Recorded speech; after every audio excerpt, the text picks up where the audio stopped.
Gentlemen, welcome to the Nigerian Internet Governance Forum with the theme, Internet that Works for All.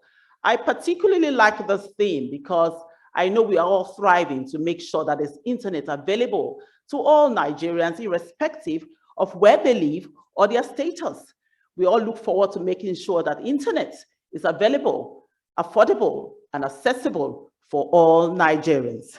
Distinguished ladies and gentlemen, we are Nigerians, and it's indeed very important that in spite of the challenges we are facing in our country today, we must be patriotic. On that score, I want to invite you to please kindly rise as we say the national anthem.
Thank you very much. You may be seated.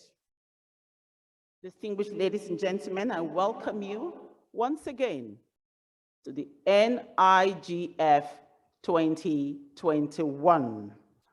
Today we have a number of people that we have to recognize. The minister will be joining us soon. As you know, the Honorable Minister of Communications and Digital Economy, Professor Isa Ali Ibrahim Pantami, is a professor of cybersecurity. He's a fellow Nigerian Computer Society, fellow British Computer Society, and fellow Institute of Information Management. He'll be joining us shortly. Also joining us today is the Executive Vice Chairman of the Nigerian Communications Commission, Professor Umar Garba Danbatta. And Professor Umar Garbata is a fellow of many organizations, fellow Nigerian Society of Engineers, fellow Renewable Alternative and Energy Sources, fellow Academy of Engineers, and also fellow Nigerian Institute of Electrical and Electronic Engineers. We also have today the Director General, National Information Technology Development Agency, NITDA. Also with us today is, we're going to have the Chairperson, Internet Governance Forum, Multi-Stakeholder Advisory Group, Henrietta Esther Hussein. Welcome. We also have today with us EU consultants, AU Prida, Dr. Margaret Yambura, and with us today will be the West African IGF Coordinator, Mary Uduma. I also want to quickly welcome members of the press, gentlemen of the press, you are welcome. Distinguished ladies and gentlemen, welcome to this program. Now, let's talk about NIGF. The Nigerian Internet Forum, NIGF, is Nigeria's foremost multi-stakeholder forum on internet and digital policy issues. The NIGF brings players in the internet ecosystem together to discuss policy issues related to key elements of internet governance in order to foster the sustainability, robustness, security, stability, and development of internet in Nigeria.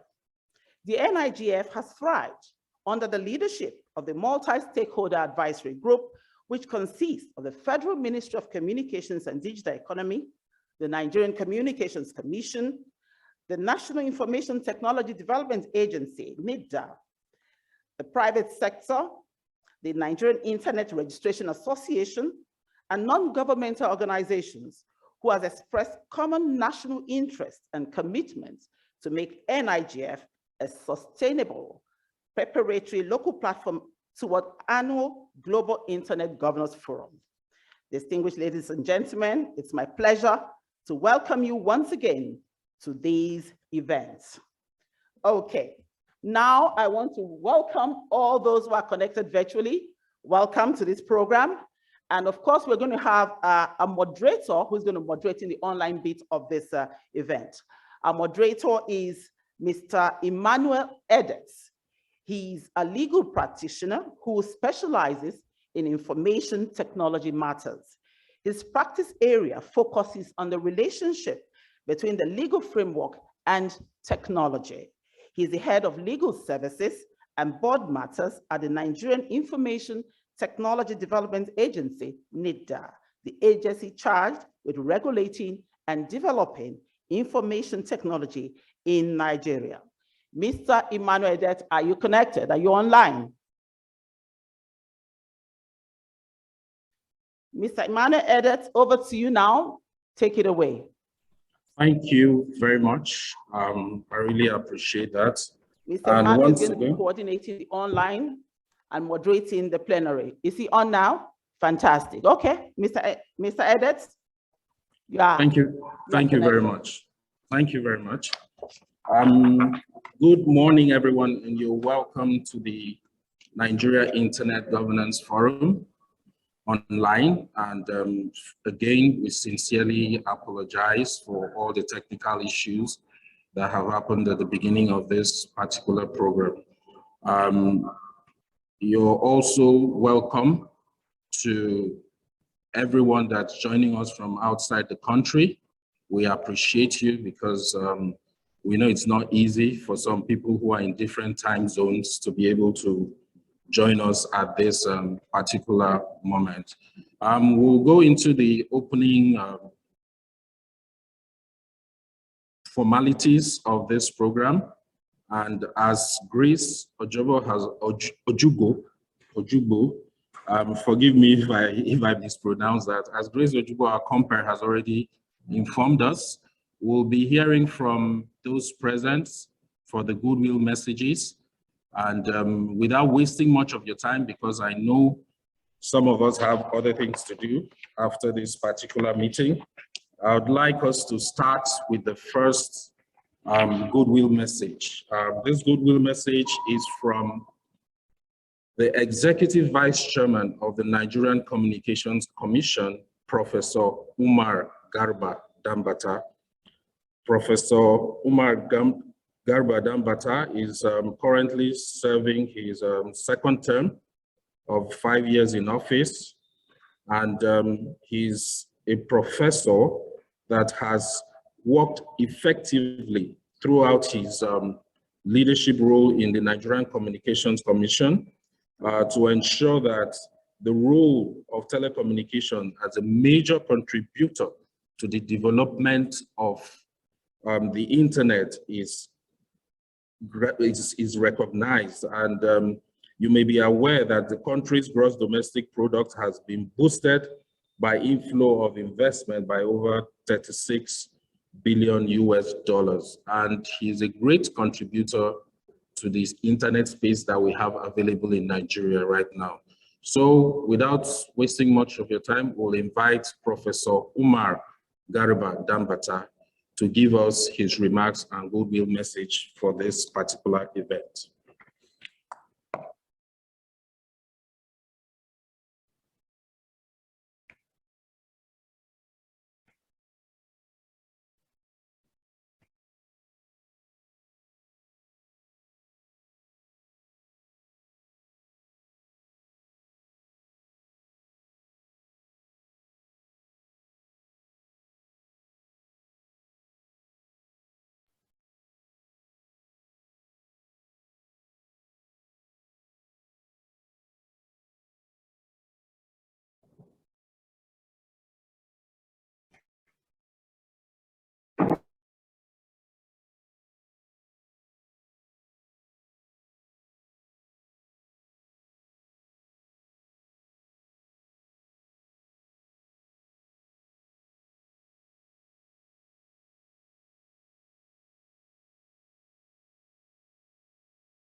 I don't think we are hearing Professor Dambata. Please, can the technical people check that out for us, please? Technical people, please, can you check his, I think the audio is mute.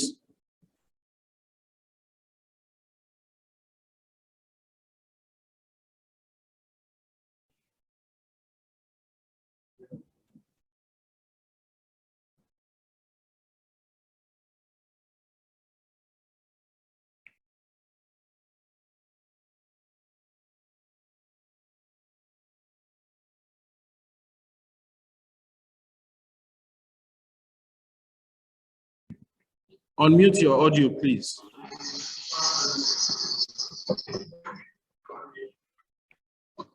Directors of Communications and Digital Economy, Directors of the Nigerian Communications Commission,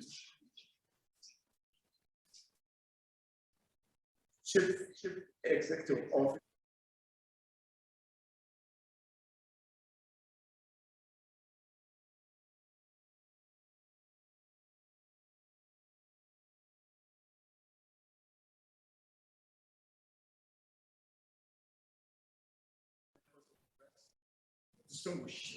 ladies and gentlemen, today's event, the 10th Nigeria Internet Governance Forum, NIGF 2021, organized by Nigeria Governance Stakeholder Advisory led by the Nigerian Communications Commission. It's not only a celebration of the Nigeria Internet Governance Forum's commitment to promote internet development, but also an opportunity for all stakeholders to actively participate, make contributions to the development and maintenance of the internet in Nigeria. The high-level final session look at the overarching theme in this year's forum, which is internet networks for all. We surveil the areas of accessibility, infrastructure, policy and regulation, and capacity building and development. There is no gainsaying that the internet remains one of the most important and critical resources world over. It has become an essential part of daily activities since the COVID-19 pandemic. Internet governance includes more than just administration and distribution of internet resources. Also involves fundamental concepts, social, cultural, and economic participation in a digital society. In line with Internet Governance Forum practice, this year's event was preceded by the Nigeria School of Internet Governance and the Nigerian Youth Internet Governance and the Women Nigeria Internet Governance, which held in September 27th to 28th and September 29th, 2021, respectively. The Nigeria Internet Governance Forum 2021 outcome is expected to build consensus among stakeholders on actionable recommendations for both state and state actors in the internet ecosystem. Also focus on engaging the multi-stakeholder nature forum, harness and aggregate productive ideas towards brainstorming for national digital economy policies by the Nigerian government. The Nigeria Internet Governance Forum platform encourages various opinions and views on best practices that will shape and influence Nigeria's internet policies. And out of this forum will be published on the Nigeria Internet Governance Forum website, and also be shared with academia, civil society, and all stakeholders for adoption and implementation as applicable. Without further ado, let me once again welcome all participants to the 10th edition of the Nigeria Internet Governance Forum tagged NIGF 2021. I encourage all persons to please actively participate. in the discussions and deliberations as well as sessions. I thank you all. I wish you the best for your future endeavors. Thank you very much for listening.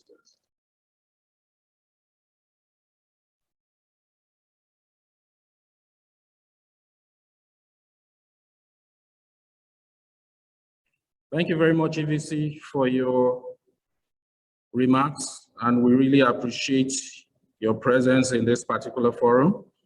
And the EVC mentioned some very important things about the fact that internet governance does not only talk about policies, but also has social and cultural aspects. And the total aim is to build consensus among stakeholders.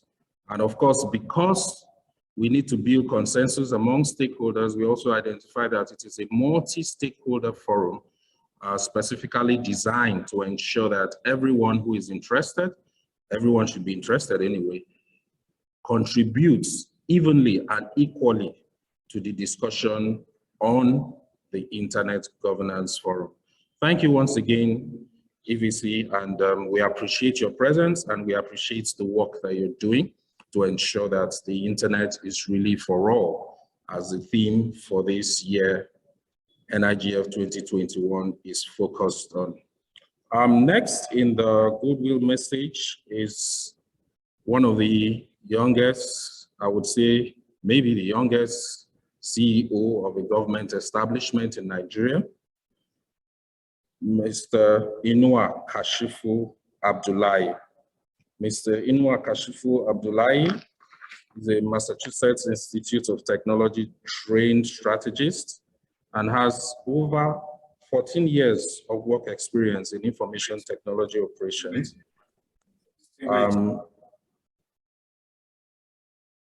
He also deals with business transformation, as well as solutions and architecture across both private and public sector. And today, I understand he's going to be represented by Dr. Vincent Olatunji, who is the director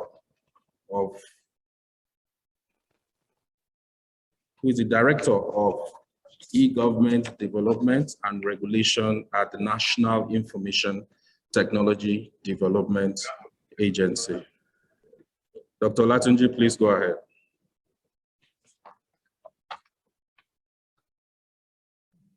Distinguished participants at the 2021 edition of the Joint Internet Governance Forum, on behalf of the Director General of NITCA, the National Information Technology Agency, Malam Kashifu Abdullahi, it is a great pleasure, honor to be part of this year's event to give this goodwill message. The theme of this year's forum, which is the internet that works for us, is very apt and important for us at this moment in the country, where we are moving towards having a sustainable national digital economy for the country. We are aware of the efforts of the Honorable Minister of Information and Digital Economy and all the parastatals under the ministry, and in particular, DIDA, of course, we are doing a lot in the area of implementing the National Government Master Plan, bringing national digital policy and study to life. We believe we cannot do this alone. All of us must work together as stakeholders. That is why we are happy to be part of this year's forum.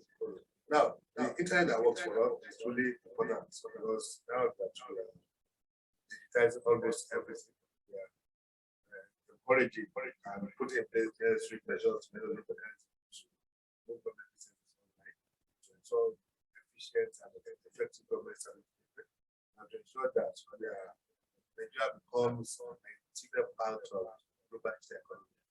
We can't do this without effective and robust internet. And that is why a lot of things have been put in place. For instance, the issue of right of way, which has not properly addressed the issue of the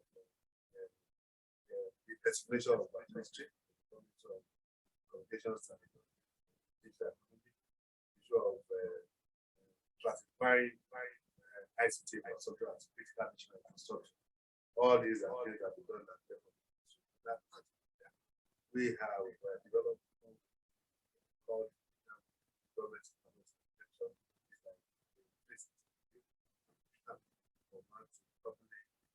enhance the government. And we have the national government framework which will enhance now NDS with all that seamlessly now. And you know, capacity is already working with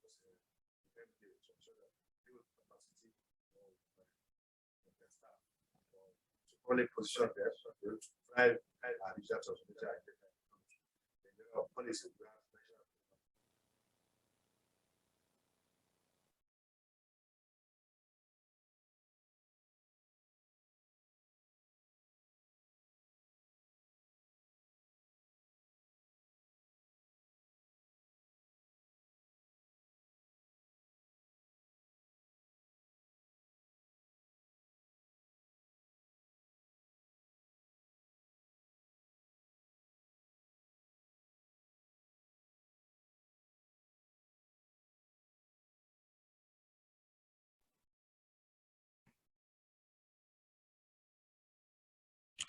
Sorry, I think we're having some issues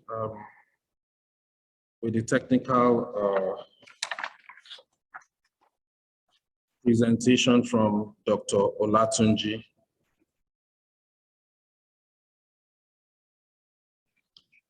So we'll move on to the next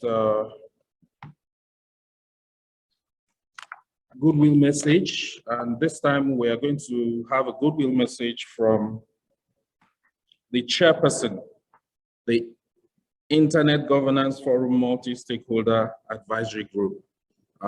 As some of us may actually be aware, the Internet Governance Forum is an international forum that has been designed generally the world over.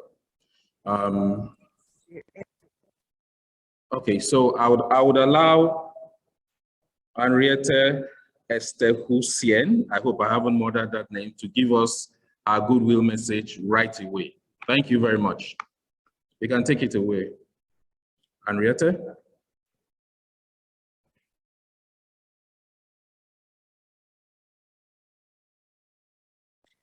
Greetings to everyone present at the Nigerian Internet Governance Forum of 2021. My name is Henriette Esther-Hussein, and I'm currently the chairperson of the Global Internet Governance Forum's Multi-Stakeholder Advisory Group. I'm also a fellow African and convener of the African School of Internet Governance, and someone who's very proud to be associated with the Nigerian Internet Governance Forum and all of those individuals and institutions who help organize it today. I wish you well for your event. It's important that we continue coming together at a national level to tackle this complex and a project we should never underestimate of achieving inclusive multi-stakeholder internet-related policy. To collaborate in the making of policy and the implementation of policy in such a way that it is really achieving an internet that works for all, that respects human rights, that creates innovation and provides opportunity, but that also ultimately takes into account those that are excluded, those that do not have access to it, and for whom without that access really being significantly or meaningfully part of an information society that grows more quality is not possible. Have a good event, and I look forward to seeing you all at the Global Internet Governance Forum later this year.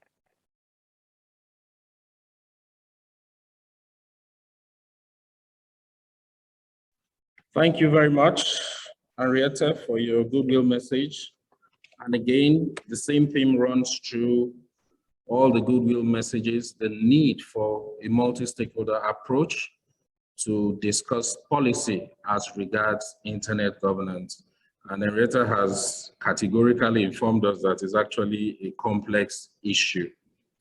Thank you very much, Henriette, for your message. We'll now move on to the next goodwill message. We're going to be hearing from the team lead, Green and Digital Economy, Inga Just give me a second to pronounce this. Inga Stefanovic. Yeah, I think I got that. So Inga, are you ready for us? Participants, ladies and gentlemen, good morning. Thank you, Inga. Yeah.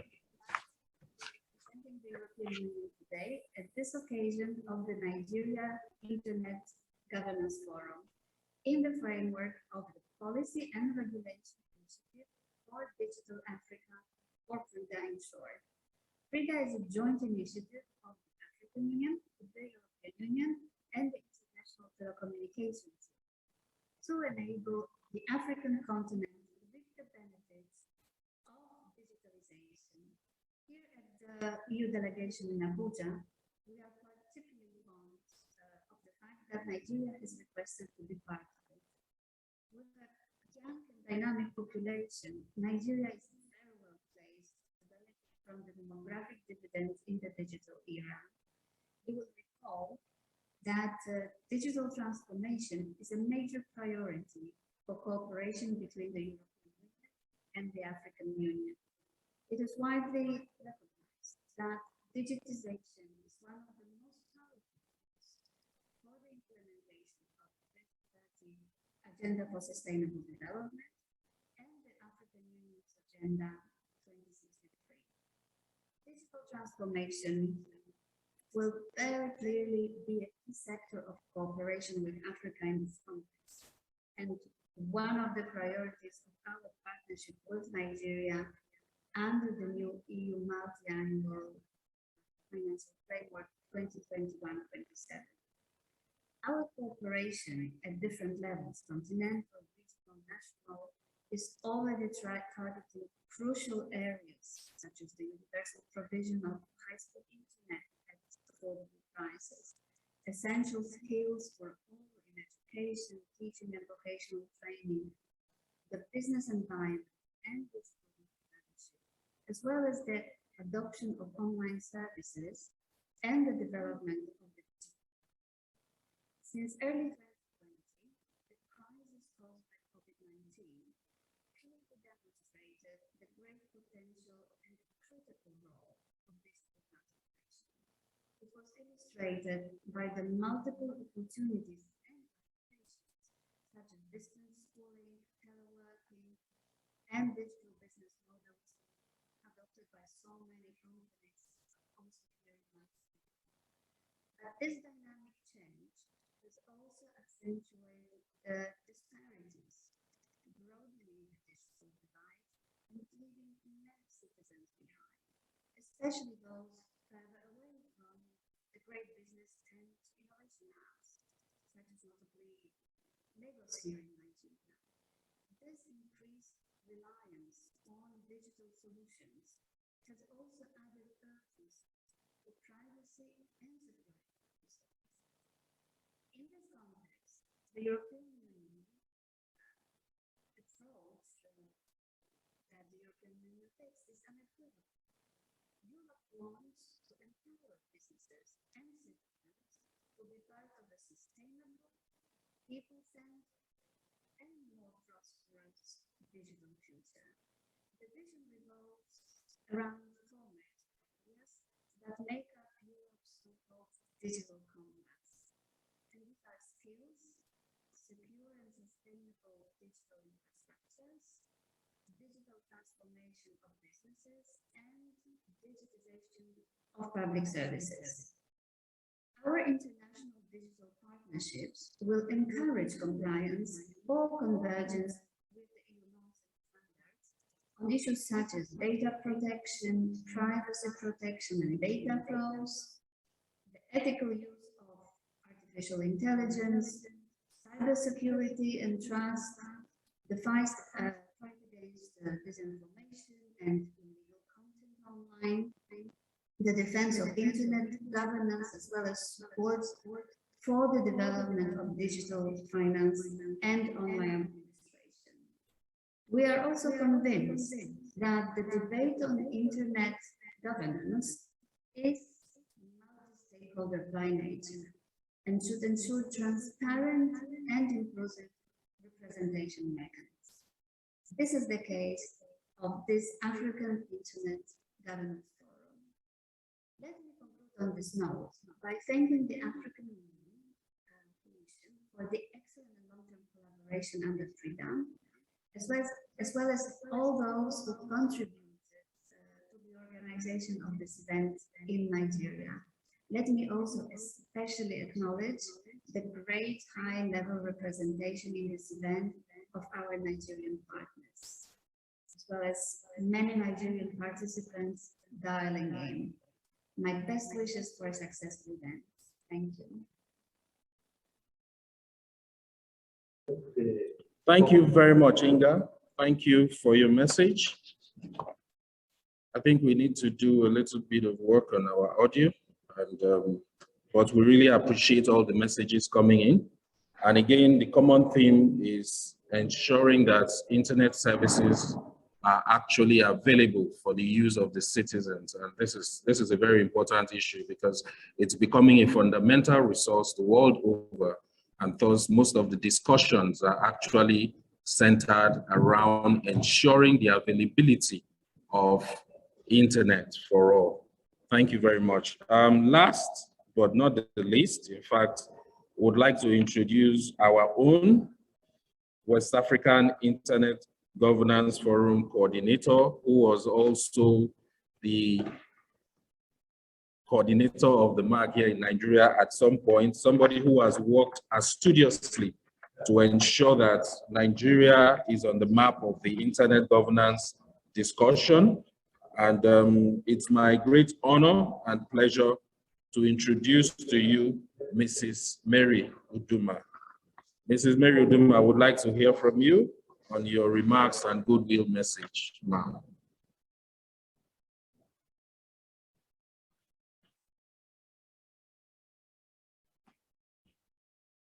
Mrs. Uduma, please, can you hear me?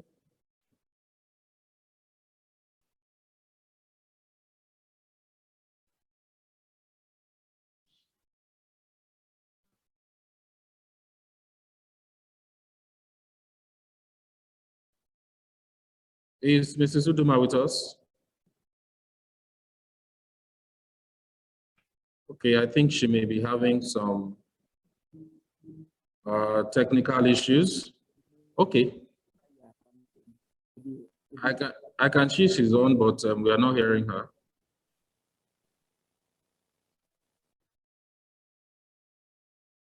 Morning, good afternoon, good evening, from wherever you are connecting to this platform of the 2021 Nigeria Internet Governance Forum, speaking from West Africa. First, for consistently ensuring that Nigeria organizes our annual IGF since 2012. Nigeria, you are a good example for national IGF process to other West African countries. Well done, Nigeria. Secondly, we should express our excitement about the theme you have chosen this year, internet that works for all. This is very apt at the season in Nigeria as well as West Africa, since we have been experiencing internet shutdown as well as that. The sub-themes on accessibility, infrastructure, policy regulation, as well as capacity development, they are all relevant to us in West Africa. We look forward to receiving your report on your conclusions and messages from the deliberations of today on the main theme and the sub-themes, including the actionable recommendations to Nigeria Internet stakeholders. West Africa IGF will also report them at the forthcoming Africa IGF. May I use this opportunity to invite you to participate at the Africa IGF as well as the global. We give a shout out to organizers of the 2021 IGF for inviting us to give this short goodwill message. We want to say we support you and we wish you well, and we are happy that we are doing this at this time. We look forward to receiving your report and conclusion. Thank you, Nigeria.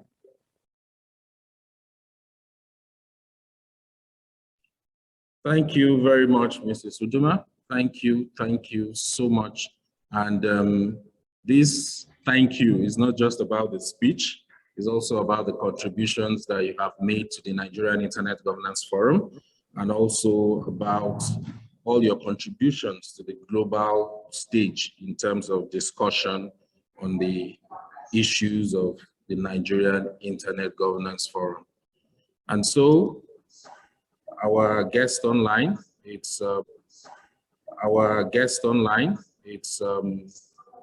have listened to all the goodwill message, and at this particular point in time, I would like to call on our anchor and compere, Grace Ojugbo, to take over to continue for this event. Grace, over to you. Thank you very much. Goodwill messages. And there's a common thread in all the goodwill messages, the need for internet that works for all. Thank you very much for that.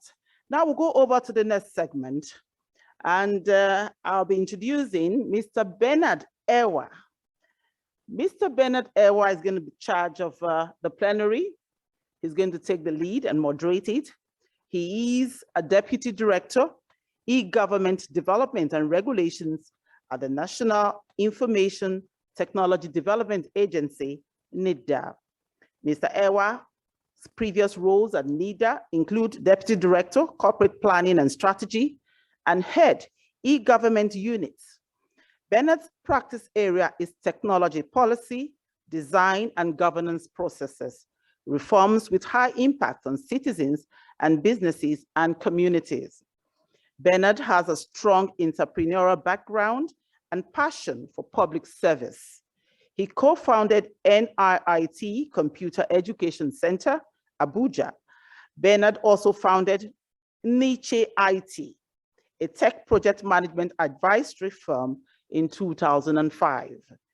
Kion.ng, a big data analytics firm, and Digizen's Collaborative, a civic innovative platform. Bernard is a member of the United Nations Global Big Data Working Group and National Technical Working Group on Mobile Big Data. He speaks regularly on the ethical development and use of big data for sustainable urban development. Distinguished ladies and gentlemen, it's my pleasure to invite Mr. Bernard Ewa to take charge of the plenary session, high-level panel on overarching theme, Internet that works for all. Mr. Bernard, take it away. Thank you very much for the nice introduction. Can you hear me? And I would like the admin to please enable the video. Okay, that's right. Thank you very much. Let me ask the panel members to please indicate their presence. Those who are here already. Yes, I can see Dr. Nasru Dania, the DG, Information Technology Directorate at the Sokoto State Government. Dr. Dania, you're welcome.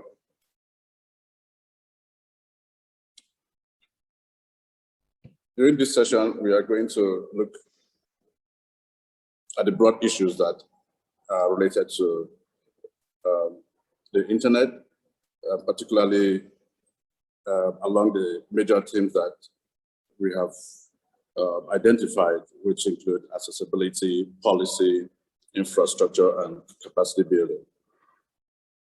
I would ask my distinguished panel members to please take a minute or two to introduce themselves and say, give us a strong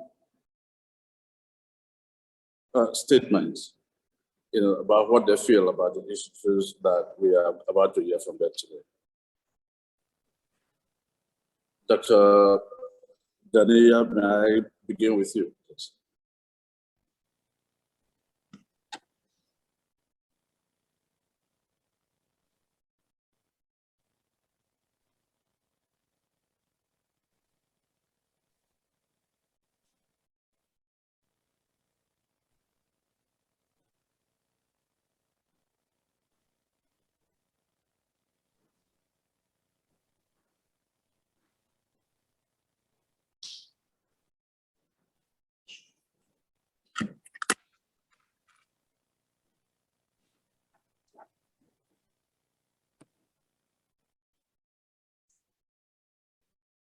Okay.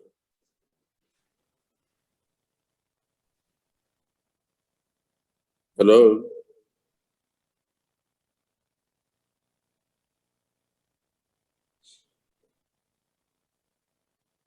If you can change the slide and let's see profiles of the speakers, the distinguished speakers who are gathered here today with us. Can we see the slides of other panel members? Great.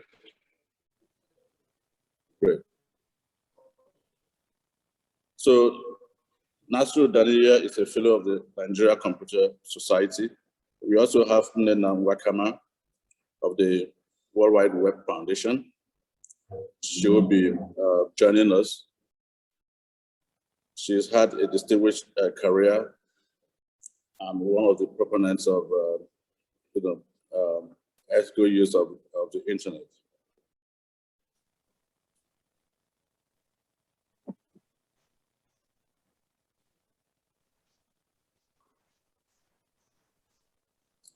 As we go along, we'll be able to hear more about the backgrounds of these distinguished panelists.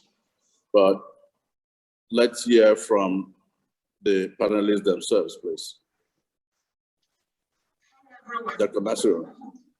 Ben, can you hear me? Okay, great. Thank you, Nnenna. Please, can you take the floor and give us your opening statements? Thank you very much. My name is Nnenna. I come from the internet. I'm the chief web advocate at the World Wide Web Foundation. I bring you greetings from Sir Tim Berners-Lee, the inventor of the World Wide Web. It is important for us to be part of this Nigeria internet governance, despite the technical hitches. Please note that I'm always in high expectations of everything that Nigeria does. So please do not measure yourself with the criteria that African countries are measured in. Every time I attend an event in Nigeria, I expect excellence. That is my first submission. My second submission is that we are working at the Web Foundation for access to the internet, access to what we call meaningful connectivity becomes a basic right. So that in future, whenever there is a constitutional review in Nigeria, I am hoping and I'm happy to support any groups that will ensure that access to broadband, affordable, respectful internet connectivity will be a right inscribed in the Constitution of the Federal Republic of Nigeria. I want to wish a happy Independence anniversary upfront to the great and the Federal Republic of Nigeria. Thank you. Thank you, Nnenna. You just set the ball rolling, and I picked a number of very interesting points, which I'm going to come back to you on. But let me just say that, for our audience, one of the things we're really going to be asking ourselves here is, whether the internet is a moral issue or economic. And if it is both, where are we going to place the balance so that everybody would be able to have a fair share of the opportunities to be derived from it? Let me roll over to Ijeoma Uju, a legal practitioner with law firm based in Lagos. Jama, if you're there, please could you give us your opening statements? Good morning, everyone. It's a pleasure to be here. I hope sincerely that my internet today will work for all. And unabated, and that you would hear me clearly. So can you please indicate if my internet is working for you right now? At this time, it is working for us. Okay, very good, fantastic. I see that the bar used here was the one picked probably for my website. Anyway, I don't think the one I sent was used. But like you can see, partner at Templars is a law firm, a full service corporate law firm in Lagos and Abuja. I advise generally around corporate issues.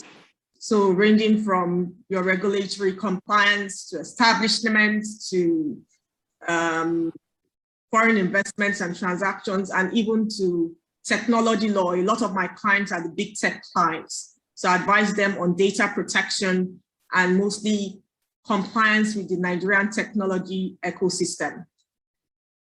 So I'm happy to be here. Thank you very much, Ijoma. We'll be tasking you on a lot of issues around data protection and how Nigeria could also play in the big league of data commercialization as we continue to expand, and get even deeper in the use of the internet in our daily lives. Next, let me invite Mr. Pierre Danjeno, the VP Stakeholder Engagement Africa at ICANN organization. Mr. Pierre, if you're here, please could you let the audience hear a word or two from you. So opening remarks.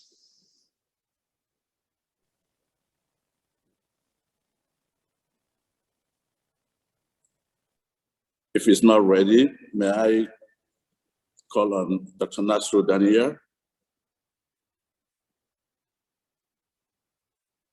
Dr. Nasru.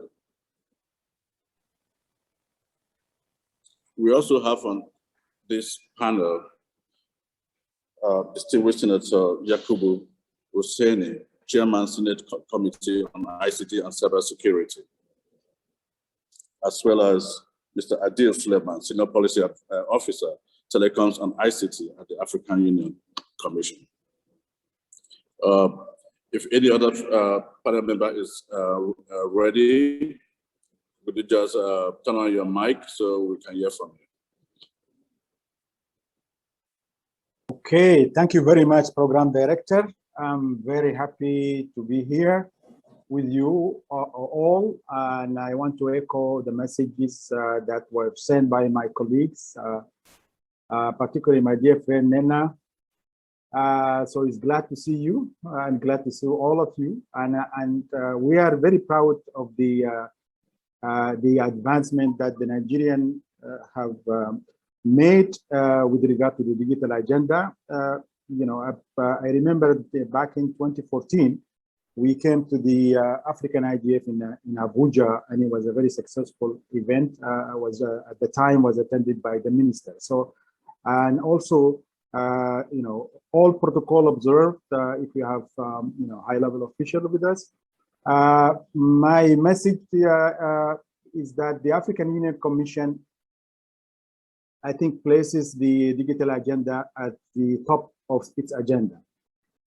We recently adopted the Digital Transformation Strategy for Africa 2020-2030, and as well as adopted cybersecurity as a flagship project for the African Union Commission. As you know, also we in collaboration with the EU, we launched the Policy and Regulation Initiative for Digital Africa, PRIDA, through which I think we train more than 1,500 young African from all stakeholder groups, as well as train 200 national trainers to develop an online and also develop an online self-based training course where thousands of students took the online course on IG. So I think at the African level, digital is really important for us. Also, we adopted the policy, the program for infrastructure development for Africa, and 2021. And this is to build infrastructure to connect all the African countries, at least by 2 fiber links. And I think this time we are also going towards building internet exchange points, you know, and other infrastructure such as data center, and continue connecting African countries with optical fiber links. But I think my overarching message would be that collectively, we need to work together to preserve internet as a global, open, free, stable, interoperable, secure, and multi-stakeholder-led process. We need also to treat internet as a space where human rights and fundamental freedoms and the rule of law apply, and should commit to work more closely in the area of enabling affordable access to broadband internet while strengthening cybersecurity and promoting cyber resilience. We should also promote digital cooperation at the national, regional, and global level to build inclusive digital economy and society. However, I think there is a caveat here. This digital cooperation should be premised on certain principles. In that, it must be people-centric, multi-stakeholder-led process, and guided by common vision. We have to have a common vision for this digital cooperation, as well as we have to respect the state's sovereignty and the critical role of the governments. Thank you very much. Thank you so much. I could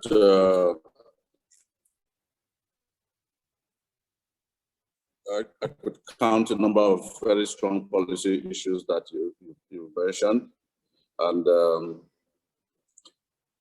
we would have most of them.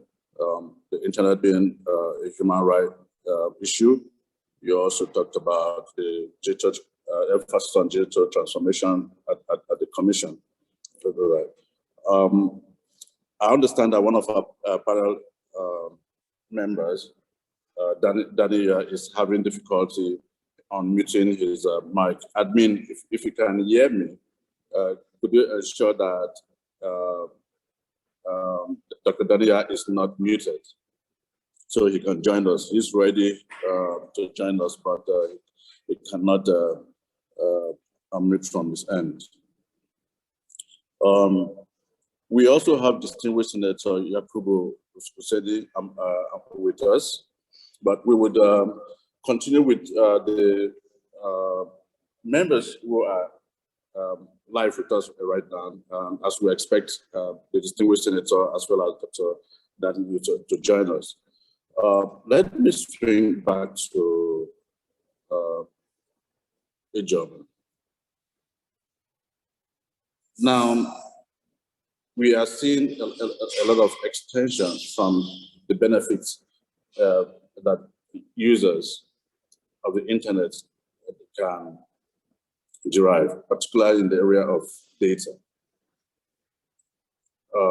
How might we as a country, and perhaps for the benefit of other countries in Africa who are here with us, what measures may we do to ensure that while we are protecting the rights of individuals, or internet citizens, we are also opening opportunities for new vessels of businesses, using data that is generated from the internet.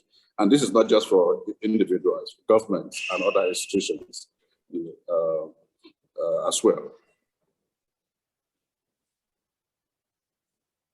Over to you.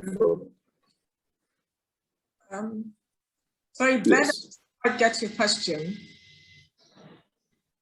Could you speak on the twin issues of protecting the rights of data subjects of the internet, as well as commercialization of internet data. Okay, I'll speak on protection generally. So I would say the regulatory agencies have actually done a good job, in the sense of the regulations they have brought out. That's both the NCC and NITDA. We actually have a very comprehensive, well, not, I won't say very comprehensive, but comprehensive enough. So our GDPR actually models the GDPR. So there's a lot of policies in there. There's broad legislation in there that actually protects data. Now, as usual, the issue with legislation is enforcement. How are these, provisions enforced? These provisions that seek to protect data of the regular citizens who, for some are clueless as to how their data is being used. Yes, we have regulation, we have different policies, and from time to time, NITDA and NCC comes out with some papers and some instructions. But who is enforcing it? Because it's when it comes to data and digitalization, it's amorphous. The whole space can be amorphous. So how do you begin to streamline it? Because it has penetrated into the lives of Nigerians in every way. We have moved from just using the internet from fax and emails. Internet has moved to e-banking, we have moved to e-commerce. People use the internet for wealth creation. Then of course, let's not even go to social media, which is a topic of its own. Social media has been used for politics, activism, and a lot of things. So how do you begin to enforce, these protection mechanisms that you put in the legislation? Because right now what we have is a thriving digital economy, but do we have the infrastructure, one, that's the digital infrastructure to monitor and to know who and how the data of people are being used? So I think NITDA, and I'm happy that we have NITDA representatives here. Maybe at some point they can provide some more color or insight on this topic. In terms of regulations, we have the regulations, but I do not think that these regulations are being enforced, especially in the movement of data extraterritorially. That's movement of data even outside of Nigeria or even within Nigeria. So it's a very important topic. So we can't talk about internet inclusiveness or access to internet without also talking about protection within the internet. I think both topics have to be taken side by side, because as the space begins to open up to all and as access, because the whole issue is that we want everyone to have access, no matter what divide you're on, no matter your location, no matter your age, your gender, culture, but not everybody is internet literate, if I may use that word. And so those are some of those people that we need to protect. So as much as we are, coming up with this legislation, I'm sure most of us here know that there's a specific data protection bill that is currently, I think it's currently at second reading at the House of Assembly. So as much as we come up with all this legislation, we should also spend more time on how to enforce and protect people that need this protection, that don't necessarily know what to do when they read all this, like when you read all these data protection, mechanisms on some sites that you go to, and you really don't know what rights you have as to your data. So it's very important that government regulators like the NCC, the NITDA, and of course, and our able Minister of Communication and Digital Economy, comes up with more enforcement mechanisms as to protecting data.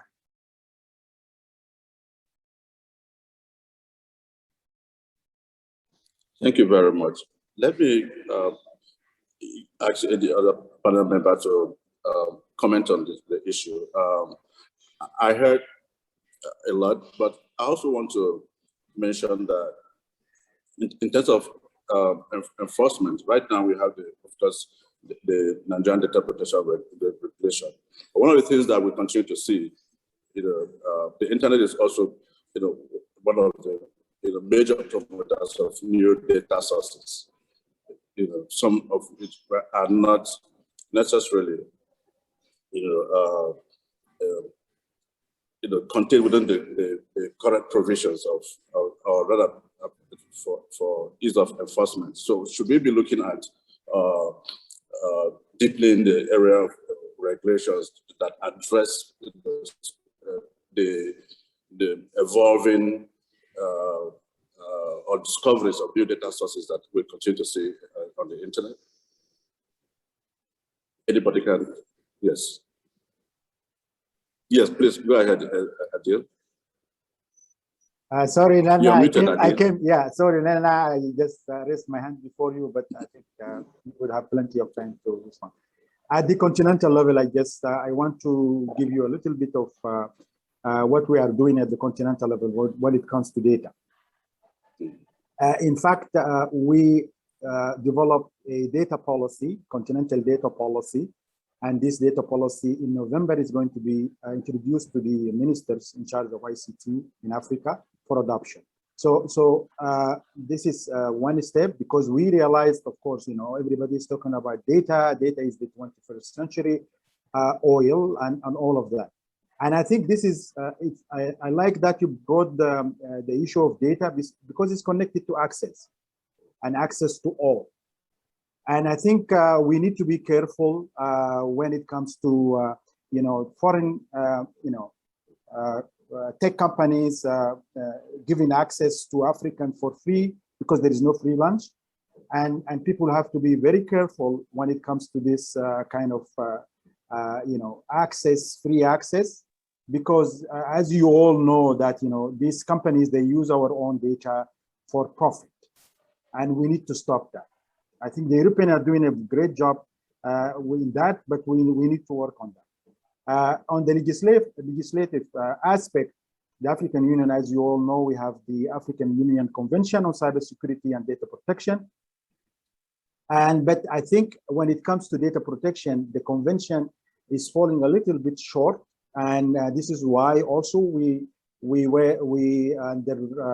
took some kind of a review of the convention with the view to introduce new amendment to make it more, very global and more conforming with the new norms and standards, so that we would have a continental legislation that also works to protect the rights of Africans when it comes to data, because I think this issue is really important, and we need to think local, because the consumption of foreign data is not bringing us any value.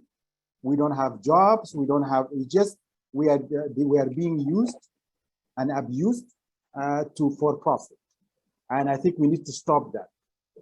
We need to stop that. I think people call it, this is like the digital colonization of, this is, it's not a physical colonization, but it's going to be digital colonization, because as you know, through data, the profile of people, and then you can change even the way they vote, you manipulate different things. So I think we need to put a stop to that.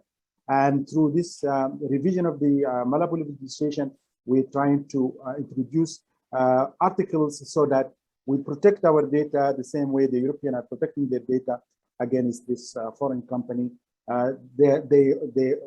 whose objective is only to make profit. Thank you. Thank you very much. Asindena has been nodding for a very long time. I have been nodding. Yes. I have been nodding, Mr. Moderator. By the way, Pierre Danjuma is here, one of our co-panelists. Adil, thank you very much. Now, this is the Nigeria Internet Governance Forum. I'm going to put out my Web Foundation hat, and I'm going to tie my scarf and speak as a Nigerian woman. Now, let me tell you something. In as much as we want to blame the outside world, I want to put it to you, Ben, that regulation, as we see it in Africa, I have a problem with it. When regulation comes down to who is going to jail, who is going to be flogged, who is going wrong, I have a problem with it. In my understanding, regulation goes beyond punishment. Regulation Regulation should include giving what is due to every Nigerian citizen. Regulation should include educating citizens to be the best of themselves. Sir Tim Berners-Lee said when they created the World Wide Web, and ICANN Vice President is here, he's going to tell you, the vision of a global common has always been that everyone will have access, everyone will benefit, everyone will co-create, and everyone will ultimately be responsible. Okay, so no, Adil, I don't agree that colonization is the big issue. The thing that is making Nigerians run away from Nigeria is the same thing that is happening in the digital world. When we have a good governance, when we have government that is accountable to us, when we have resources well managed, when Nigerians are enabled to create and make money from the internet, then the government will have the right to ask us to be responsible. But we cannot be responsible to a government that is not accountable. I'm speaking as a Nigerian now. And yes, you can quote me anywhere. You can sue me and I will answer before a judge. Here is my point. Internet should be our right. We should be supported by government to build, to have the skills that will need us to create wealth. I cannot wake up in the morning and hear that government has shut down the internet or shut down the platform that makes money for me and my family. And you want me to tell what to that government? We should face the truth, people. There is responsibility of the industry. I have my personal responsibility, and the government has its own responsibility.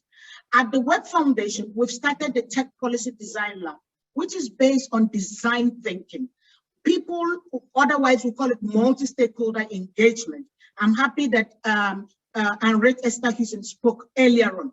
This is what we're bringing to everyone, right? Let us make the regulations that will help us from Nigeria to Nigeria. You can blame big companies all you can, but we ultimately are responsible for ourselves. And I want to challenge us as Nigerians again. Please, let's build the internet that all Nigerians will have access to, all Nigerians can benefit from, where we feel safe and secure, where we can create and make money and build wealth. And ultimately, we all have to be responsible, government, private sector, and individuals. I will play my part, and my challenge is that every single one, in whatever stakeholder group you find yourself, please be responsible. It is our global common good. As we have only one Nigeria, we will also have one Nigerian internet, and the whole world looks at us as one entity. They don't look at you from your tribal or whatever. They don't know who is north or south. They just know that your IP address is Nigeria. So please, let's be responsible. And I'm speaking to individuals at this time. Thank you very much. Thank you very much. And then I hear, now, what I got from data colonization, the immediate reaction I got was that how do we spin this around, to become data capitalism, right? And I thought that's what you're emphasizing, the reusability of internet data could offer, lots of opportunities for the Nigerian economy and other economies around Africa.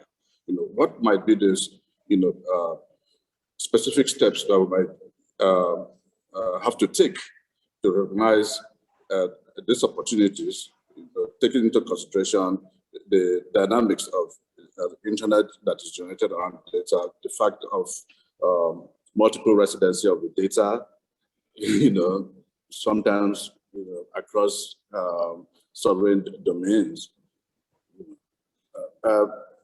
If Adil, anybody wants to close this chapter on data? I can see that we have Pierre joining us. Pierre, we'll come back to you in a minute or two if any member has some closing comments on the issue of data and accessibility. Yeah, definitely, Chair, if I may. I tend to agree. I think it's a, they are action done by tech companies and they are action done by state actors. And I think we don't have to underestimate, this digital colonization in a sense that, we see it even in the developed world.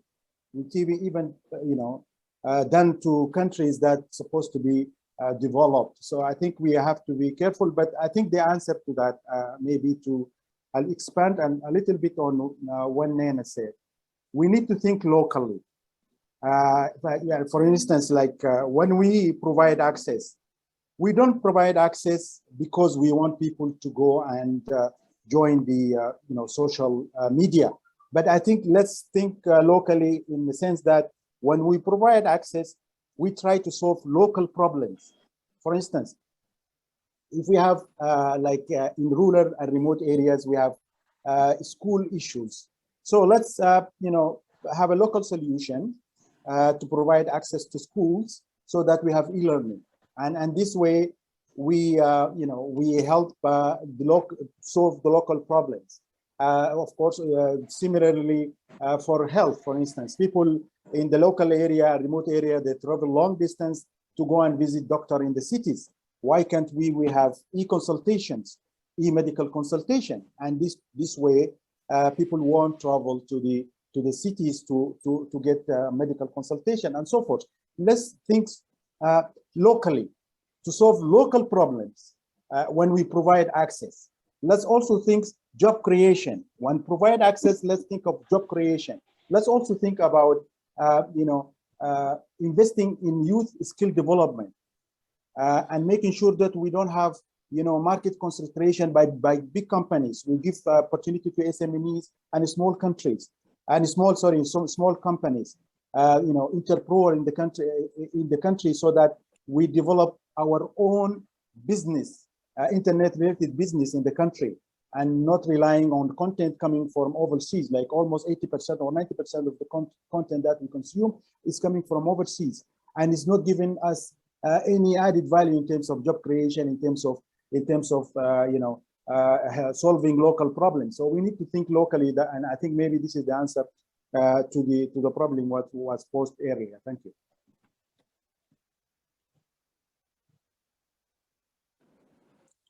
Thank you. While you were speaking, Pierre joined. Can you hear me?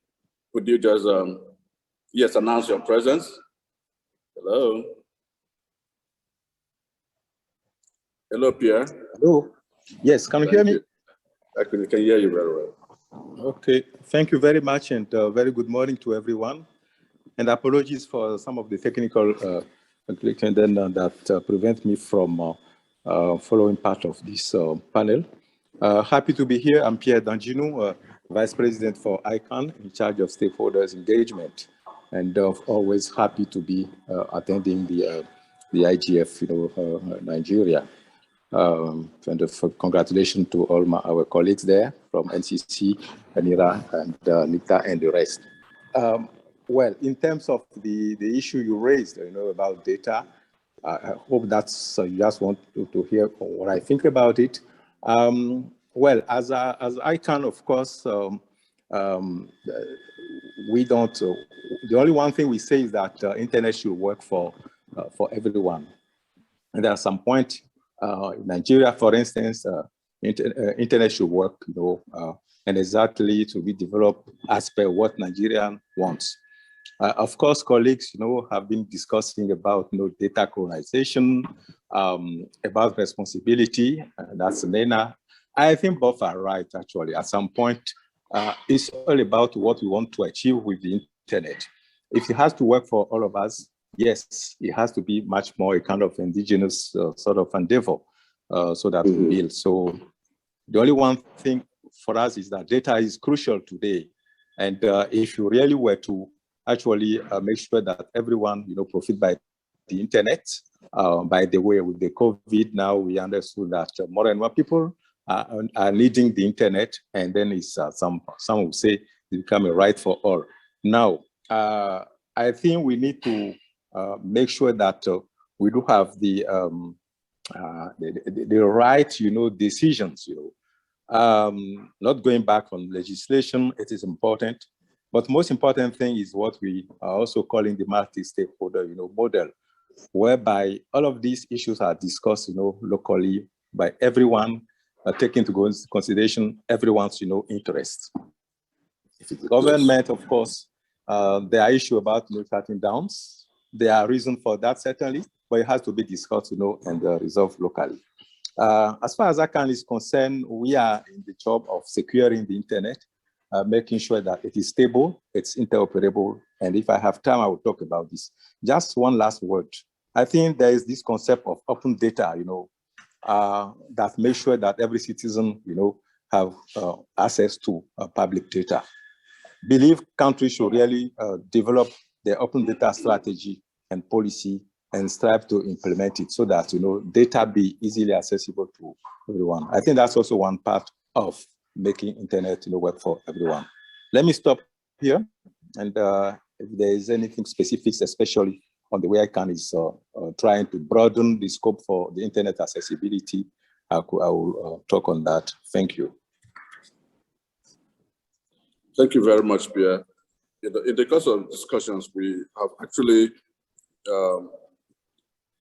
gone across the 4 thematic areas of this event: accessibility, policy, infrastructure, capacity building. The last one, particularly from the point of the African Union Commission. But infrastructure continues to be a challenge, and Ijoma talked about that earlier on. What, in specific terms, do you think might need to do, to overcome some of these challenges, particularly for those who are in the underserved, areas?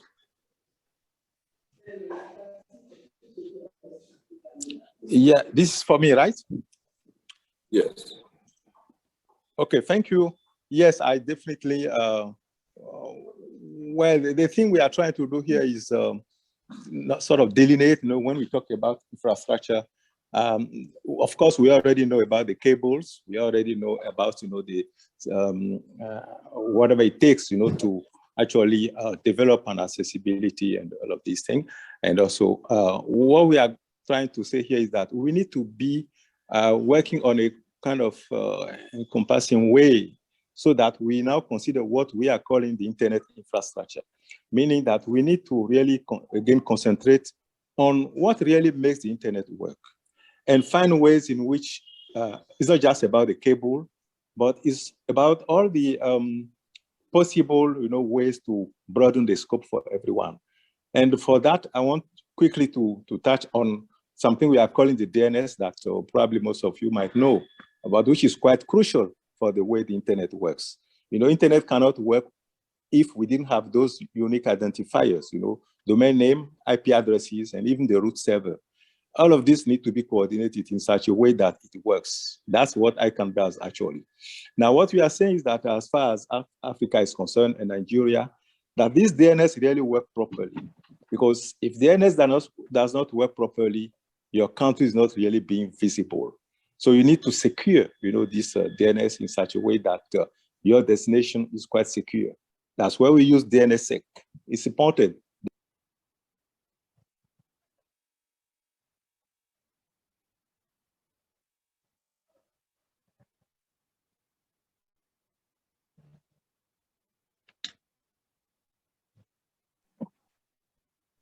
Here, your mic is off. Oh yeah, I think someone muted me. I hope you hear me now. Yes, thank you.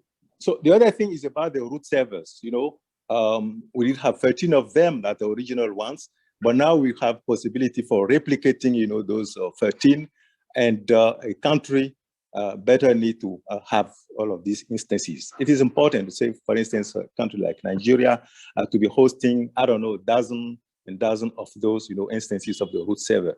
Because what it does is that it's really cut short, on your accessibility, and thereby broadening up the scope, and that you'll be using your broadband, usefully. So it is important to establish those things. The other thing is about, IP consumption in the countries, IP addresses, quite key. Africa is the only one place where we do have an IPv4, a pool. we need also to adopt IPv6. All of these are important, for your strategy for accessibility. Because if you want to make it, happen and work for everyone, these are the things we really need to make sure that we do have. Of course, there are so many other ways to make sure that we broaden the scope. I spoke about the instances. I also can speak about the capacity building so that people could manage, the domain name system, so that your domain name, for instance, is correctly used. Africa today is about 5 million in terms of, domain name out of 1 billion. We need to do more. And Nigeria is doing, there's a few efforts, but we need to do much more on that one. So it is important, that we are able to broaden the scope so that internet works for everyone.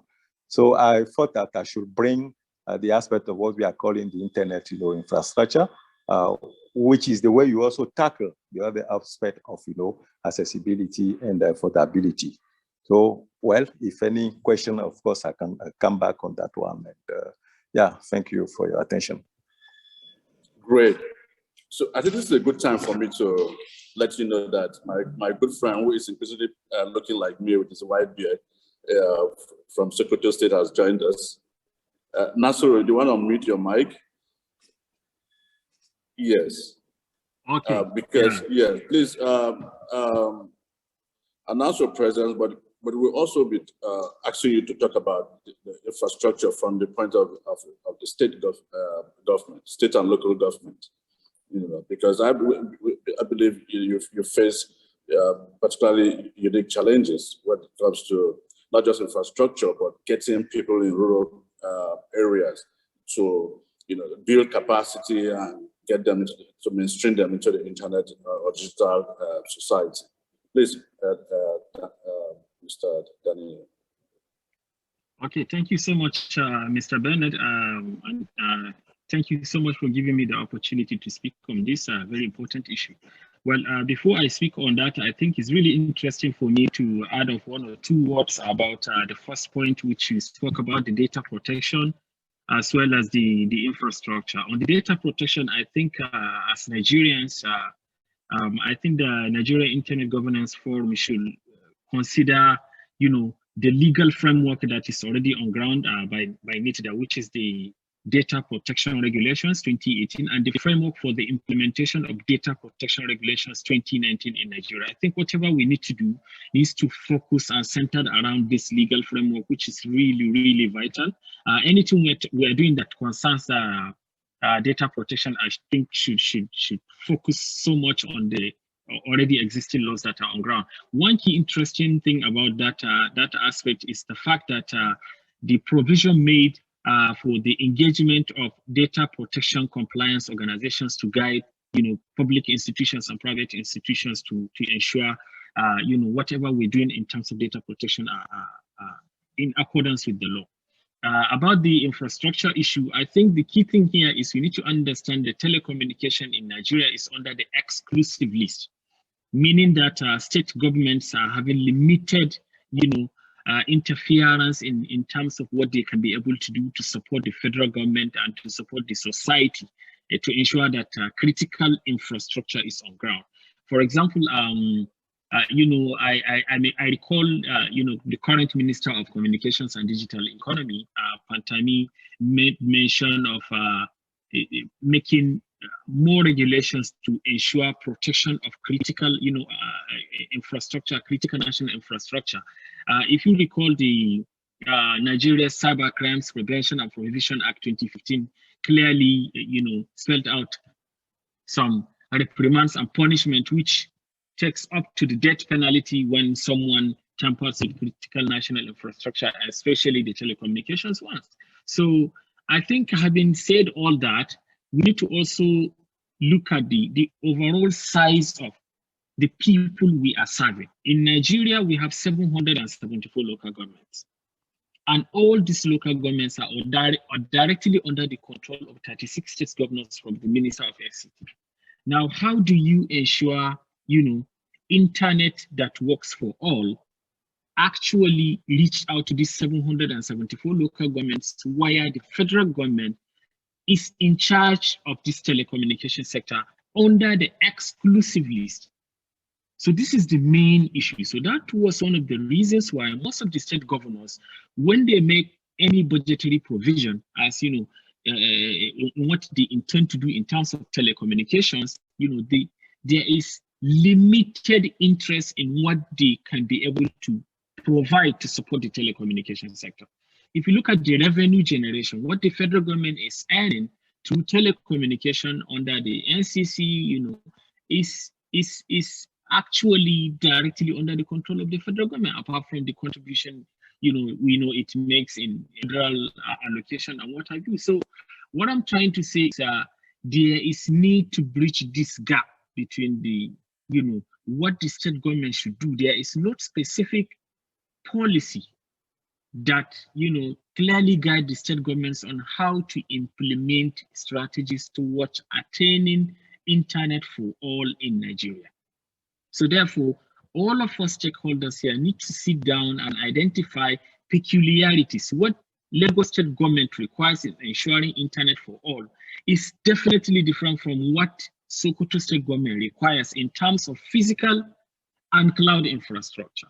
And I think on a final note, I will say we really need to be using platforms like National Council on Communication Technology, where all the commissioners and the stakeholders plus state governors are present to discuss this kind of area. So I think it's important the resolutions or recommendations or communique reached out on this platform of you know, Nigeria Internet Governance Forum should be taken, you know, should be recommended to at least the Minister of Communications and Digital Community towards, you know, bringing out these things into the National Council so that at the end of the day, it gets to Federal Executive Council for consideration.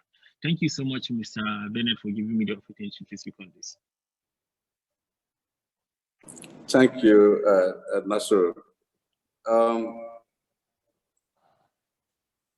John, you have something to say on infrastructure a model that might work for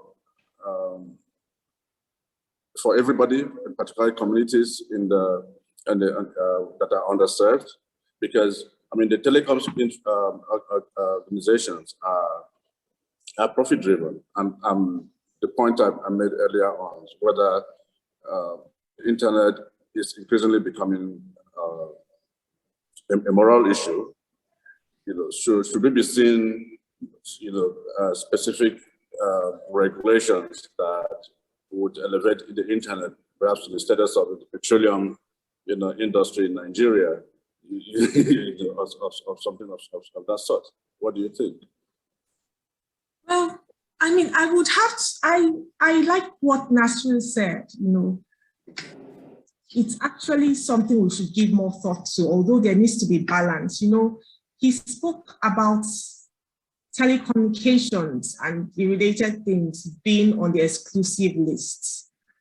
And the truth about it is that if you are really going to get into the hinterland, perhaps we should think about some sort of decentralization and also allowing different stratas of government, both at state and local government, to engage directly with these telecoms operators. And there should be incentives, because if there's no incentive, then nobody really is interested in going inside the rural areas when they can get their income, which is a lot, from some areas. So I think the state governments, and Nasri is here, I can see that as the Sokoto ICT director, you know, to encourage and to incentivize these people to actually go into those areas, to put up their masks, you know, and to see how they can engage at that level, be it local government or whatever rural agencies, rural communication agencies that can come up. So he has really, it's such an important point he has brought up, because at the federal level, you know, the engagement it's more general. Yes, we are looking at internet for all, but the infrastructure development from grassroots is something we need to think more about, grassroots development. And this doesn't even just pertain to internet infrastructure. that's infrastructure across board, across Nigeria, even when it comes to roads. It's just that all these things have been so federalized, for want of a better word. You know, everybody is looking to the federal government, and when you're waiting, it actually cascades down to the rural areas. It's going to take more time.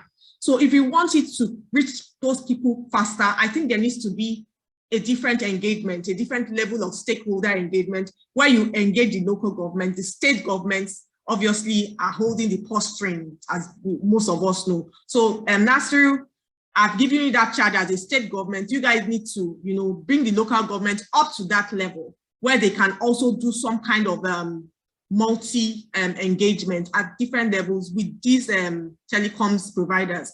Because guess what? These people need the internet and they can afford it at whatever levels it is. But whether they're buying 500 naira per month, but they need to be served. Everybody needs to be served. Thank you. Yeah, yes.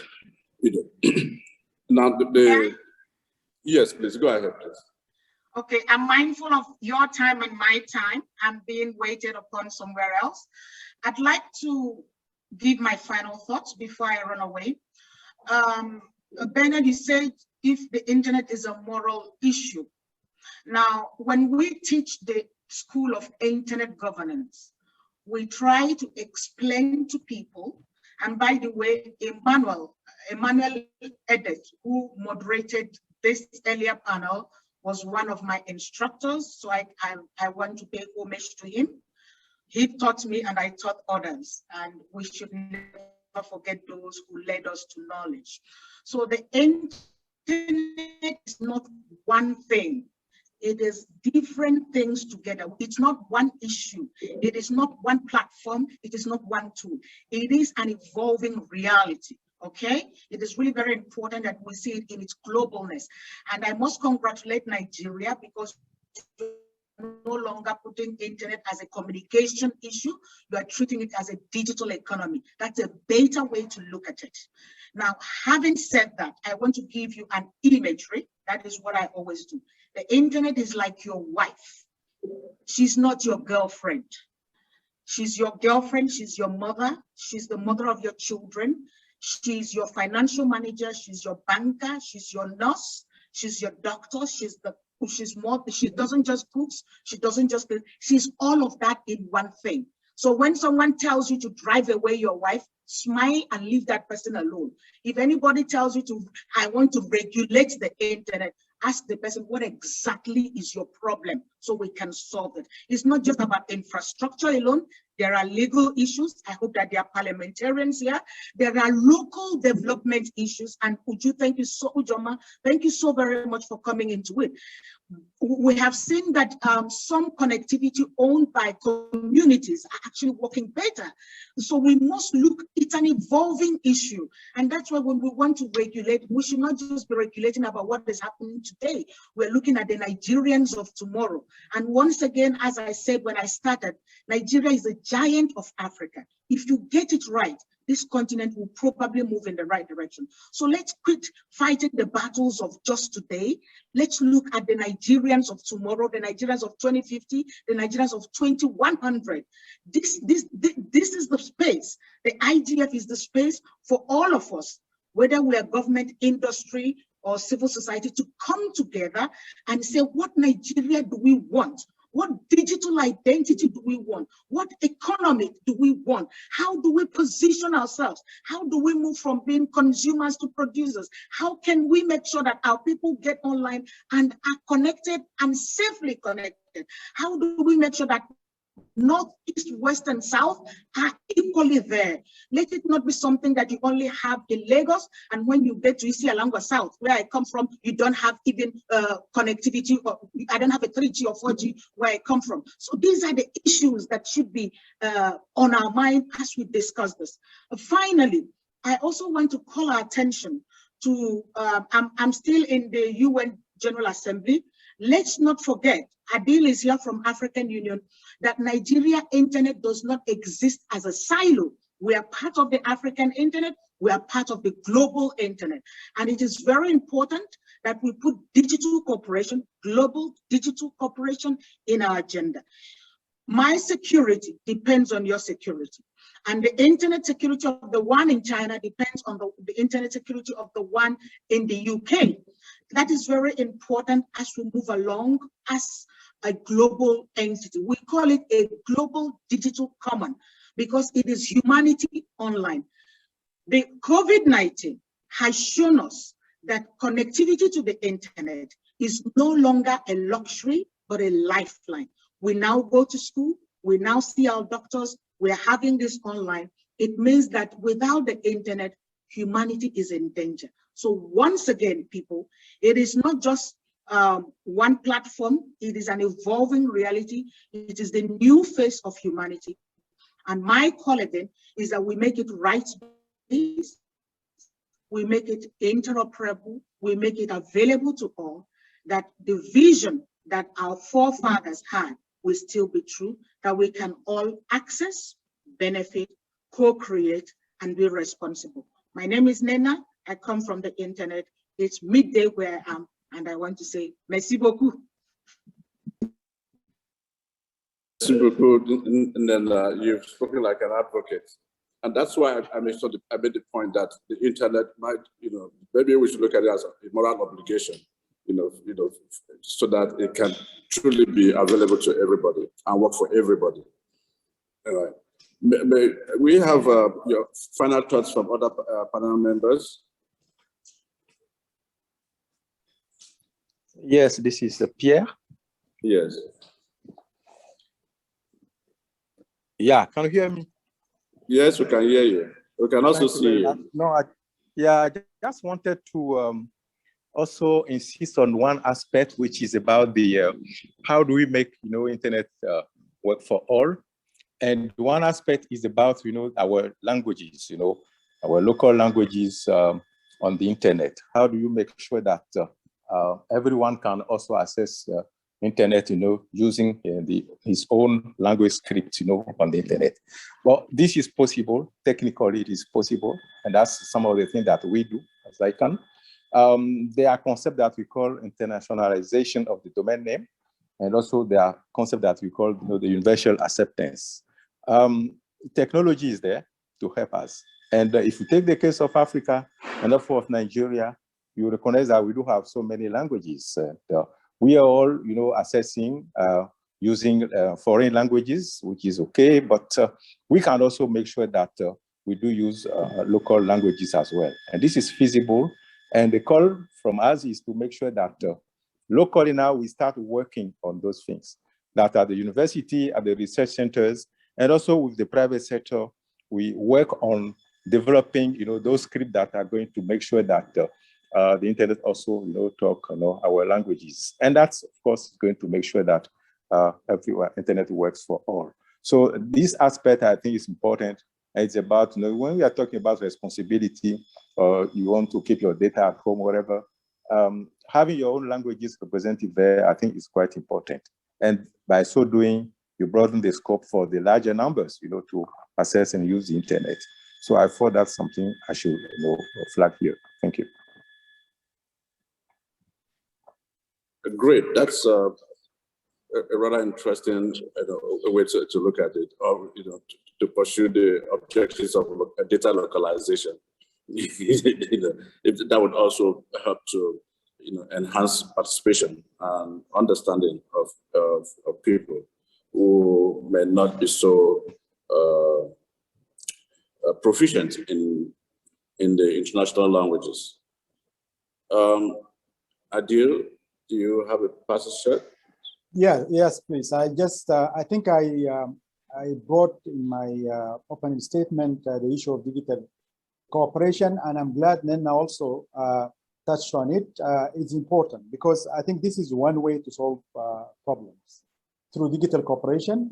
For instance, this is a platform for the Nigerian to, to gather and debate issues. I think this is a form of digital collaboration because you have people from different stakeholders coming together and talking to each other.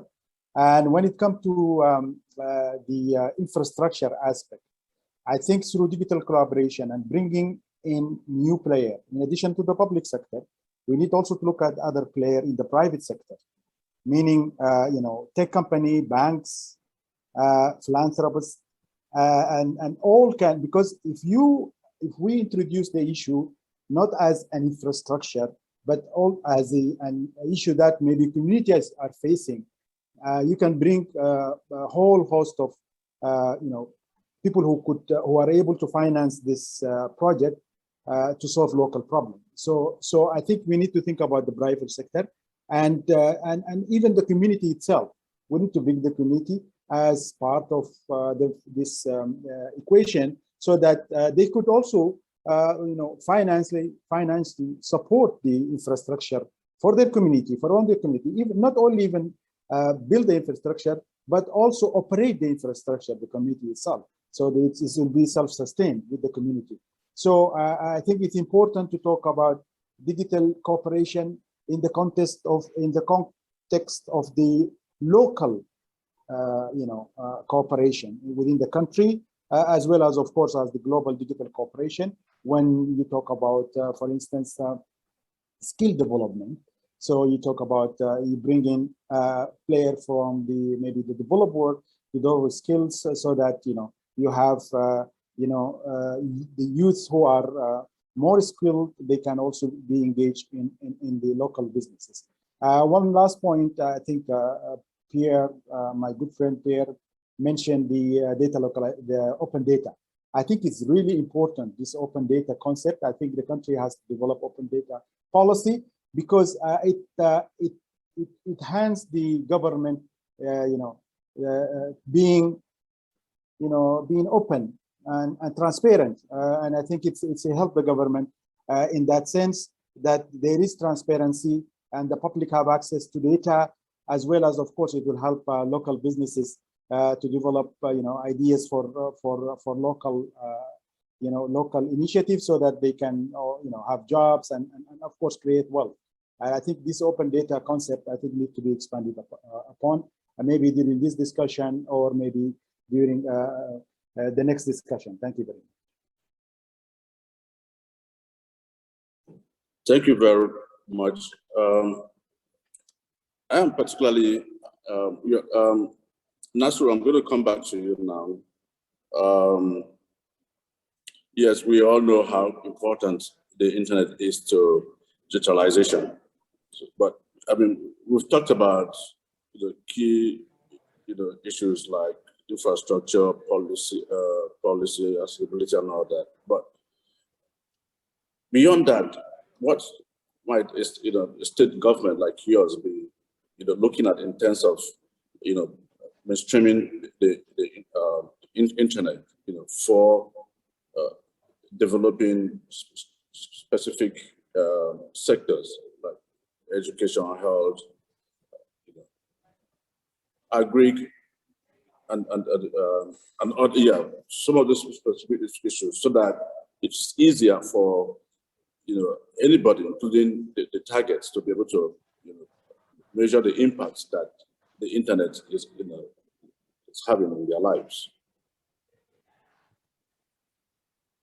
Thank you so much, Bernard. I think the first thing we started doing in Sokoto State was actually institutionalizing the whole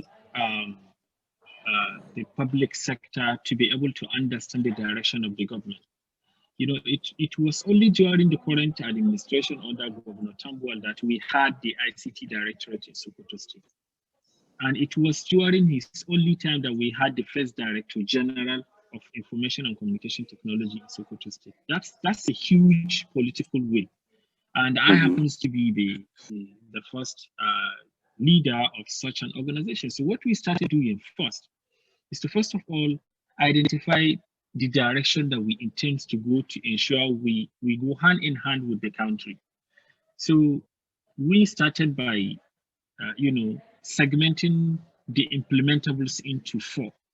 Public support programs. These are the programs designed to support the public sector to achieve the government's statutory mandates. Then the private support program, which is aimed at supporting the society, the businesses, the private sector to prosper in the state. Then we also have this external supports program where we give the, local, national, and international organizations and multinational corporations an opportunity to come on board to be able to support us to achieve these ICTMs. And the last one is the, special support program where innovations, creativity, and whatever people have, people that reside in Sokoto or people that reside outside the Sokoto, so long as the solution is aimed at developing Sokoto State's ICT sector. So in order to ensure we follow this, we also design medium-term expenditure framework. We design a budget where we will not be too ambitious to say we are going to, develop or embark into infrastructural investment that is worth billions of dollars. We try to be realistic according to our own, peculiarities and the available resources on ground. So let me give you a practical example. For example, the focus we have is on education and manpower development, capacity building. On the education, Sokoto is amongst the few states in Nigeria that allocate the highest budgetary proportion on education. And in that education, we prioritize science and technology, where the ICT Directorate is under the control of Ministry for Science and Technology, so that we have a representation in the State Executive Council in the event of, embarking on capital-intensive projects. And on the human capital development in Sokoto State, from the inception of governors, this current administration to date, we train about 50 to 55,000 civil servants in the states. So imagine this side, including, this consists of the civil service, mainstream civil service, the local government employees, and the ones working under the state primary education board. So this is a huge size. The first batch was training about 23,000, and we follow the phases. So it's only when people understand the power of the internet, the power of ICT, the power of the massive opportunities there in the internet, then they can be able to support the government to achieve its aim. So those are the two priorities. We are not trying to say we must ensure we implement everything on agriculture, on transportation at the same time. The focus for now is developing capacity, ensuring that we provide all the need support to the government agencies to be able to prosper. And on a final note, we actually provided a blueprint, a template for the federal government to consider, because people will not have access to the internet if it is not affordable. It's really key. And for you to be able to, for the country in general to benefit from the access of the internet from its society, then that society needs to be productive.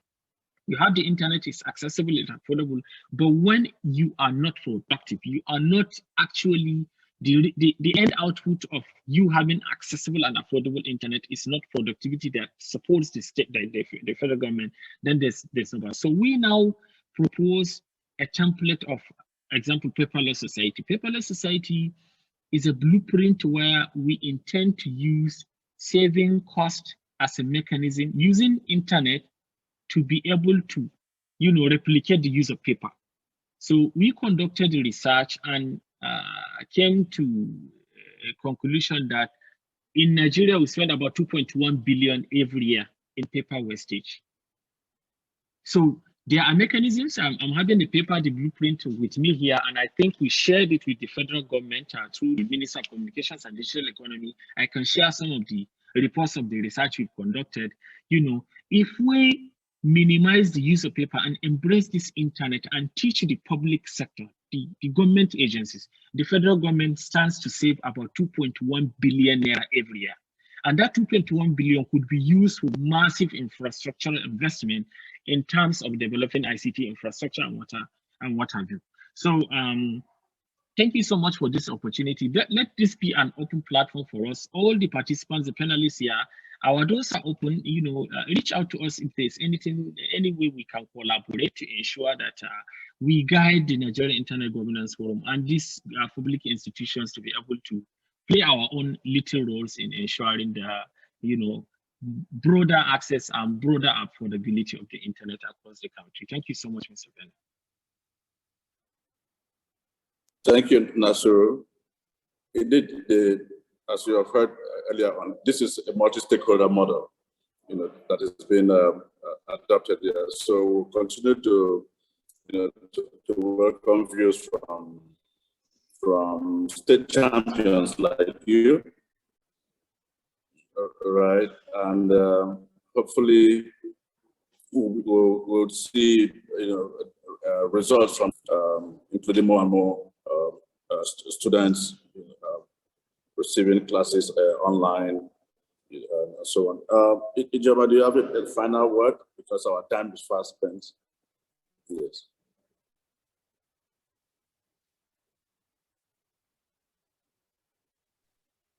Final word, Ijoma. Yes, so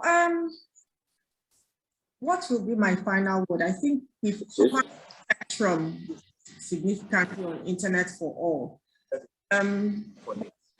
Being a lawyer, what I would like to focus on is we have efficient legislation, because somebody here has spoken about the frameworks, the legal frameworks and all of that. And like I said at the beginning, we have these frameworks. Nasir had also alluded to the NDPR and other data protection policies and regulations that NITDA and NCC have come up with. But the question is, are these efficient enough? Are these efficient enough to ensure penetration to persons that are underserved? Are they efficient enough to inspire confidence in even we, the users? We've spoken about data protection. Are these legislation efficient? I inspire confidence when I go on the internet, to use it, So as we are speaking about internet inclusiveness, let us also recognize that privacy is key. Privacy of my usage, data protection is key. And also the content that is on the internet. What kind of content is on the internet? Unsolicited messages that we receive all the time. So, there has to be a balance, even as we are speaking about internet for all. Because I don't know who mentioned it. I think it was Nena that said we shouldn't just be thinking of today. It should be 20 years down the line, 50 years down the line. We need to begin to put in place policies, not just for today, but policies, because 2020, last year, the pandemic year has shown us that our minds cannot really, contain, the uses for which the internet, for which we can use the internet, So we need people in those agencies, both the sector-specific agencies and general people that are charged, with bringing up those policies to think ahead and to ensure that consumers of the internet are protected, to ensure that it reaches a greater percentage of people. So it shouldn't just be inclusiveness, but the enforcement strategies must be there and they must be adopted at institutional level, and also it should cascade down to all levels of regulators. Thank you. I think this is a good time for us to hear from members of the audience. Would welcome a few questions. For the audience, if you can hear me, kindly indicate by a raise of hand if you have a question to ask the audience, to ask the panelists rather. I'm sorry about that. Okay. Yeah, you can also type your question in the chat.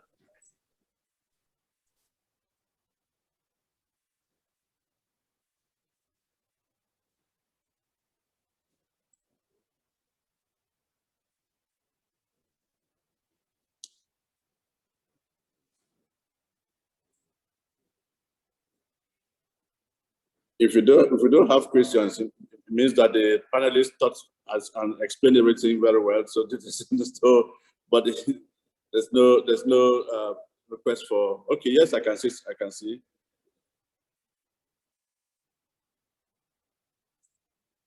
Okay, there's a question for Dr. Nasir.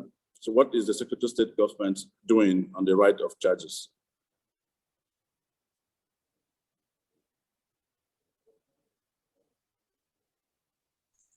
I think that Okay, can I go ahead and respond? right of way charges. I mean,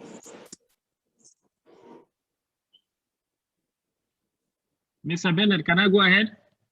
Yes. Okay. Thank you so much for this question. Actually, there are so many things going behind the scene in Sokoto State that people are not aware of. On this right of way charges, Sokoto State is one of the few states that started this advocacy with the British High Commission and all other stakeholders. At the moment, in the state for you to waive the right of way, there is a need for the State Executive Council to sit and deliberate on the issue. So the memo is currently with the state governor, and any moment it will be presented to the State Executive Council. And I can guarantee you, we're not going to say we will waive the right of way to zero, but it will go down to one of the lowest that we are going to have in this country. I know a couple of states, maybe about 2 or 3, reduce it down to zero, some to 145 naira. But I can guarantee you, I don't want to preempt because it's something that State Executive Council is going to deliberate, and I'm not a commissioner, I'm just a Director General. But I can guarantee you, Sokoto State will ensure that we pass this and the right of way will be reduced, and all the stakeholders and the investors will be happy with the kind of figure that state government would agree upon. So I could be reached at ICT, DGICT at sokotostate.gov.ng if there is any further details that is required, so that we can feed the stakeholders with the information about the outcome of the right of way charges. Thank you. Thank you. Indeed, we are aware that through the efforts of the Federal Ministry of Communication and Digital Economy, the rights of way charge issue of rights of way charge have been addressed favorably, bringing down the costs, and yes, just as Nasru mentioned, some states have gone ahead to announce zero charges for that. That is encouraging. That is one of the policy, kind of policy measures which we all agree is necessary to encourage investments in the particularly underserved areas, and this is what we need to see more. The other thing we need to see a lot coming from the states and local government is actual initiatives that would encourage the use of the internet. Just as Nasru has mentioned, so that the internet becomes mainstream for governance, for and other social and economic activities. I'm looking out to see if there are other questions for our panelists. I can't see any. Okay. Yes. I see a question about asking giant companies to pay taxes for data, and I hear a lot of it across Africa. These companies have homes; they have legal homes where every business has a tax domiciliation, right? So these are businesses based in places, and they pay taxes in those places. And if someone in Nigeria whose federal government has gone to borrow, I don't know how many trillions from the country in which these companies are domiciled as aid, let's not forget that the aid money you get is taxes paid by these organizations. I'm just saying that, by the way, we need to think deeper, because you hear these rhetorics all over again. I'm not here to advocate for big companies. I'm just saying, when you ask for aid in Africa, when you sit and say they should help us, please remember that it is taxpayers' money in those countries that is used to give you aid money in your country. So if you're no longer taking aid money, then maybe your voice will be heard more. But that's the other thing. I've already put a question here. How many of us read the end user licenses? we just click, I agree, I agree, I agree, and then later on you begin to question the things to which you have agreed. I will encourage us as users to please read end user licenses. I know they are big. I know I'm a lawyer, and I love reading, but please do so. That is your responsibility as a technology consumer. Please read the labels. Please read the tiny letters. Please understand what it is you're engaging yourself in. And if it is not okay by you, click I do not agree. There are, as a web advocate, there are a lot of web services I do not use because I do not agree to their end user licenses, and it is your right. Now, when you agree, what we can fight for is that the use of data, the collect, the use, and the treatment of data be governed in an open data way. In other words, you give an informed consent. You are informed when there is change to the consent that you have been given, and you can be reported to on the use of your data. That is what we can encourage. But ask someone to pay money because they've collected data from you, when you had already agreed that your data can be collected, that is not being responsible. I will stop there. I have to run now, but I must say, just in case I die today, that we are strongly against internet shutdowns, including platform shutdowns. If I knew that Twitter was not reinstated in Nigeria, I probably wouldn't be here. Please stop internet shutdowns. It is making your economy worse than it is. Please reinstate Twitter in Nigeria. Nigeria, reinstate Twitter. You are hurting Nigerians. You are not hurting the company. Thank you very much. Thank you, Nena. Indeed, Nena has also shared a link, for a resource that is useful to everybody understanding what is being done at the level of organization. So please look at the link that she has shared. And there are also quite interesting comments which have been posted by the audience. Most of the questions for us. I want to take the last one, the comment from Wokoya, which says the internet should be made affordable to everyone.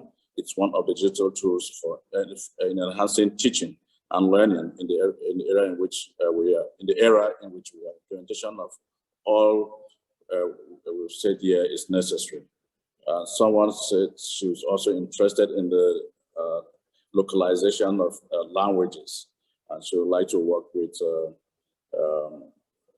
Pierre, to do what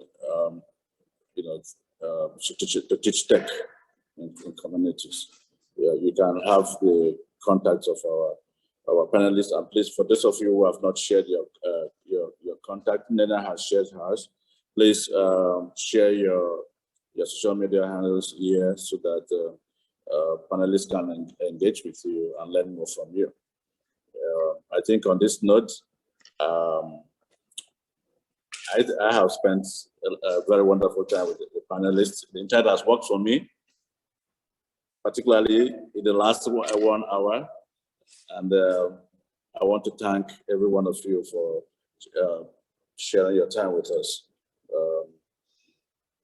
We wish you the very best of the rest of the day, whatever time it is where you are. Thank you, Ijoma. Thank you, Adil. Thank you, Pierre. Thank you, Nasu. Thank you, Nen, for your time. Thank you. Bye-bye. Thank you for having us, Mr. Bennett. It's been a pleasure. See you soon. Thank you. Thank you. Thank you very much. Good afternoon. Now I've sent you an email. Thank you, everyone. Bye.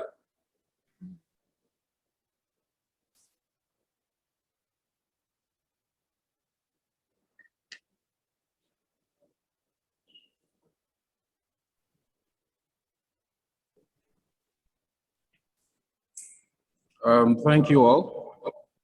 you all agree with me that that was a very wonderful session.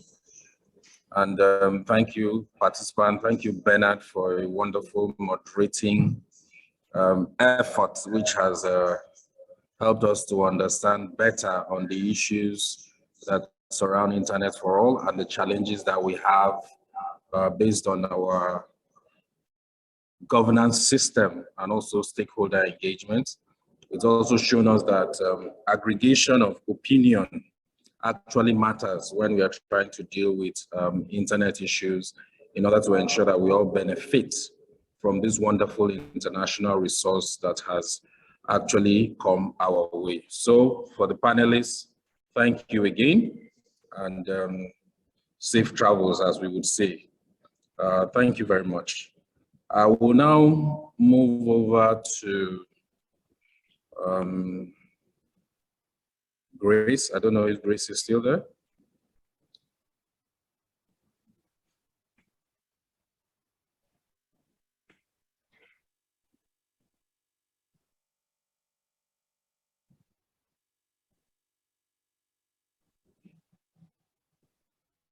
Okay, while we wait for Grace to come on, please do not hesitate to continue to send in the questions because as we go along, we'll also try as much as possible to enable us answer your questions and address issues you have raised. According to our program, the panel sessions will be coming up shortly. And I think that would be handled by various moderators. This is going to be a breakout session. So right now we'll take our short break for about 15 minutes in order to set up everything that we need to set up for the sub-team sessions. So thank you all very much, and stay with us. We'll be back in a few minutes to continue with this wonderful event. Thank you.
Hello?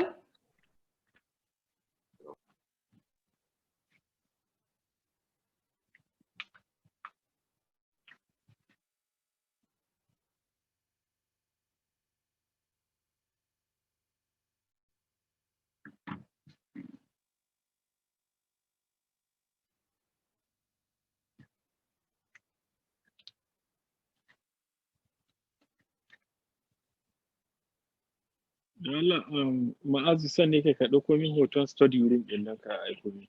In baka da kyamara ƙwarai ka kira Imrana.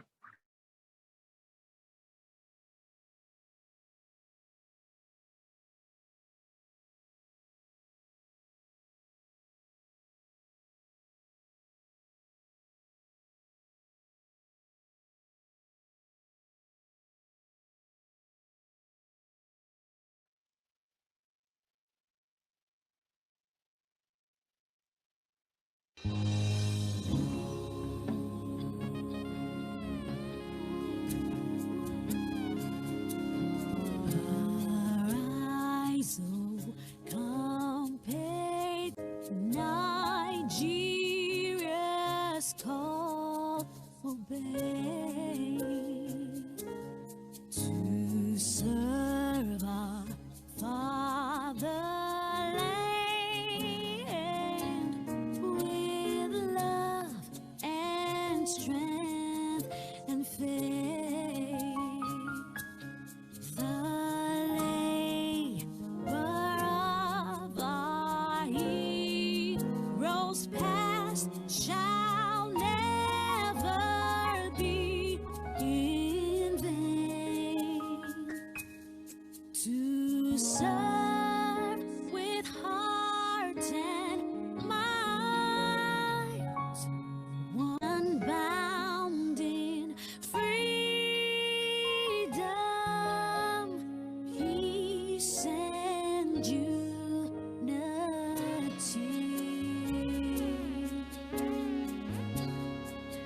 and guide our leaders right.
Hello. Can you hear me now? Okay, thank you very much. Welcome back. Sorry about that technical hitch. It happens from time to time. Okay, like I said before, we're going to be having breakout session. The first one is going to be on accessibility, and that will be moderated by Bukola Onronti. She's a treasurer, Internet Society, Nigeria chapter. Also, we're going to have Remy Weke moderate on infrastructure. Remy Weke is the lead consulting strategist, group executive editor, ITREMS Media. We are also going to have Engineer Kunle Olorundare of the Nigerian Communications Commission and a member of the Internet Society of Nigeria talk about policy and regulation. Also, we're going to have Chukwemeka Fred Agbata, ICT consultant, Nigeria Internet Registration Association, NIRA, talk about capacity building and development. That's going to be our breakout session. And we're waiting, hopefully, for the Honorable Minister for Communications and Digital Economy to connect and give his keynote address.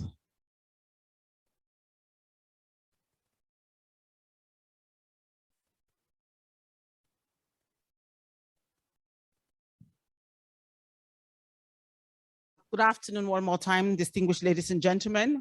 We have with us our own minister, the Honorable Minister of Communications and Digital Economy, Professor Isa Ali Ibrahim Pantami. We have already introduced him, but we'll go ahead and do so again. He's a professor of cybersecurity and is a fellow of the Nigerian Computer Society, a fellow of the British Computer Society, and fellow Institute of Information Management. Distinguished ladies and gentlemen, Honorable Minister Sir, it's my pleasure to welcome you to the Nigerian Internet Governance Forum 2021. Sir, over to you now for your keynote address, sir. Thank you. The chief executive officers represented here, like the EVC of NCC and also the DG of NITDA, apologies because they were with me in the morning for the commissioning of a cybersecurity incidents response team. This is what prevented all of us from being in the auditorium of the Digital Economy Complex for the forum and the discussion. The chairperson of Internet Governance Forum Multi-Stakeholder Advisory Group, the West Africa IGF Coordinator, Mary Udoma, the President of NIRA, my brother Muhammad Rudwan, the DG of ICT Directorate from Sokoto, staff from the ministry and other parastatals there present, all the participants to this forum and discussion, good afternoon to all of you. And may peace, mercy, and blessings be upon you all.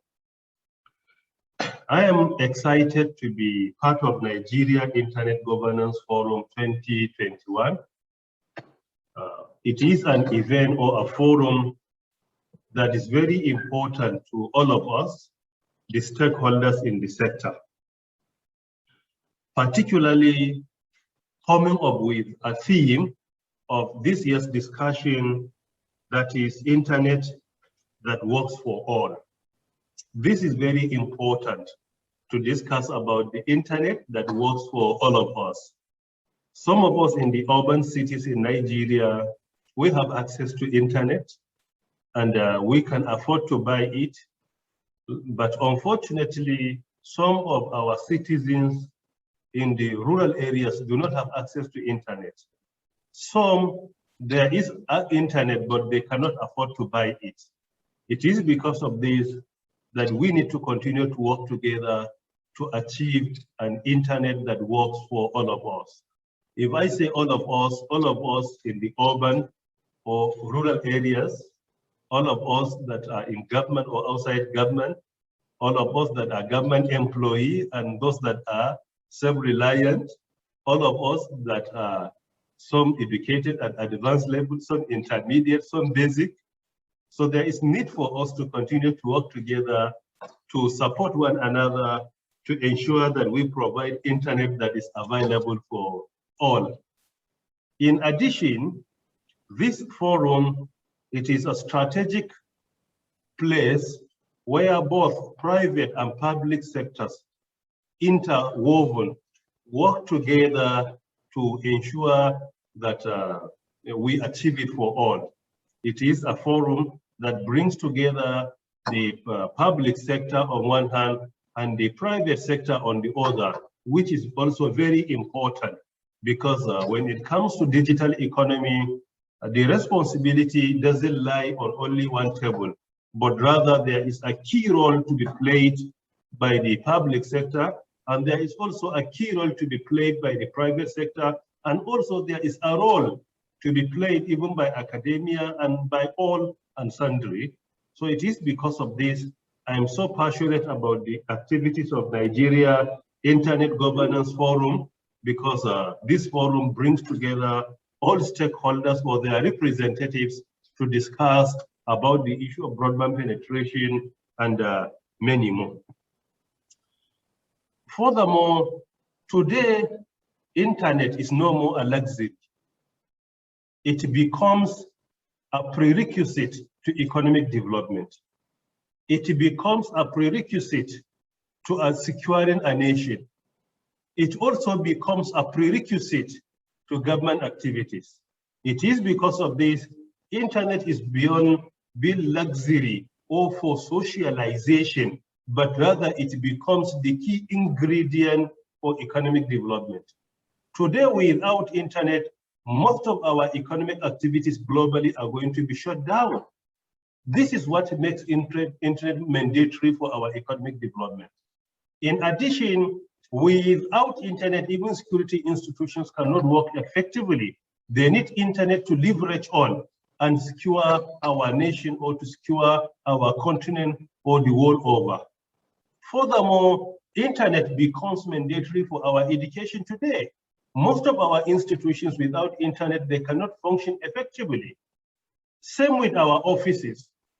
Federal government of Nigeria approved national policy on virtual engagements in the federal public institution. That policy was incorporated into our public service rules yesterday, and it was approved by the Federal Executive Council that today virtual engagements in Nigeria are no more informal, but rather they are formal and they have been institutionalized. That this engagement I'm having with you now, making presentation virtually, is no more a luxury. It becomes an institution. It becomes a formal way of communications. And there are do's and don'ts contained in the policy. It is because of this now, internet becomes mandatory even in our offices. So it is because of this, I want to draw the attention of our stakeholders that we must continue to join our hands together to ensure that we achieve broadband penetration, internet for all. And this is very important indeed. And the responsibility doesn't lie on the shoulder of the minister alone. He has been mandated to lead the sector, but he cannot do it alone. All stakeholders must join hands together, both in the private and the public sector, so that we will be able to ensure broadband penetration in our country and also make sure that broadband is affordable for all. The target set by the United Nations by 2025 is to ensure that a minimum of 75% of world population has access to internet. By 2025, a minimum of 75% of the whole world population is supposed to have access to the internet. As it is today, based on the statistics, it is 54% of the world population that have access to internet. By implication, within the next 4 years, that is by 2025, from 54%, we want to catapult it to 75%, meaning we want to achieve an increase of around 21% within the next 4 years. In Nigeria, we have a role to play to ensure that we continue to increase our broadband penetration by landmass and to increase our broadband penetration by our population. I believe we are all aware that 2 weeks ago, the Federal Executive Council has approved our national policy on 5G for Nigeria's digital economy. This is a very important document, which we hope that in the next few months, based on our discussion with the operators through the Nigerian Communications Commission, in the next few months, we will be able to ensure that 5G is available in Nigeria. We are targeting end of this year and early next year. At the National Frequency Management Council, in which I happen to be the chair, we have discussed the issue extensively, and spectrums are available for 5G deployment in Nigeria. The council releases spectrum to NCC, and NCC will administer it on behalf of the federal government of Nigeria and make sure it reaches all the operators so that we will be able to have 5G. This will increase the broadband penetration, and it will also increase the speed, because 5G is at least 20 times faster than the 4G, which I believe we should all get ready and ensure when it is available, it is being used for the good in our country, for economic development, and it is being used for our education, being used for our security, and many more. Let us not allow the 5G to be deployed to be used against the nation, against the unity of the country, but rather let us make use of it for the good of our country, and the benefit will come to all of us. And still, broadband penetration is increasing by the day in Nigeria, in Africa, and also globally. However, according to the World Economic Forum, that in rural areas, there is a lot to be done in rural communities, because as it is today, in rural communities, only 10% of rural communities globally have access to fixed broadband infrastructure, fixed broadband subscription, only 10% in rural areas, particularly low income earning communities. So because of this, we are always working to ensure that in rural communities, the broadband is becoming more and more cheaper. And that is why most of our policies and intervention at the federal level is to address the challenges that make internet expensive. At the time I became a minister, based on the average price submitted to my office by NCC, the average price of one broadband was around 1,200. But the last report submitted to my office, the average price dropped by more than 50%. It is around 500 naira or thereabout, from 1,200. This is indeed commendable, and the credit will go to all of us, the average price. And to me, this is not sufficient. We must continue to work to ensure that the price of broadband is becoming lower and lower by the month or by a year. And it's very important to the extent that even low income earners will be able to use broadband 24/7 whenever the need arises. And in addition to that, if you look at our effort at the federal level, as I earlier said, we have been addressing the issues that increase the price of or the cost of production. The cost of production is very important. That is why we address the issue of right-of-way charges. By the time I became a minister, in some states, charges of right-of-way up to 16,000 naira per linear meter. But today the compliance level is more than 80%, that most of the states collect only 145 per linear meter from 16,000 naira.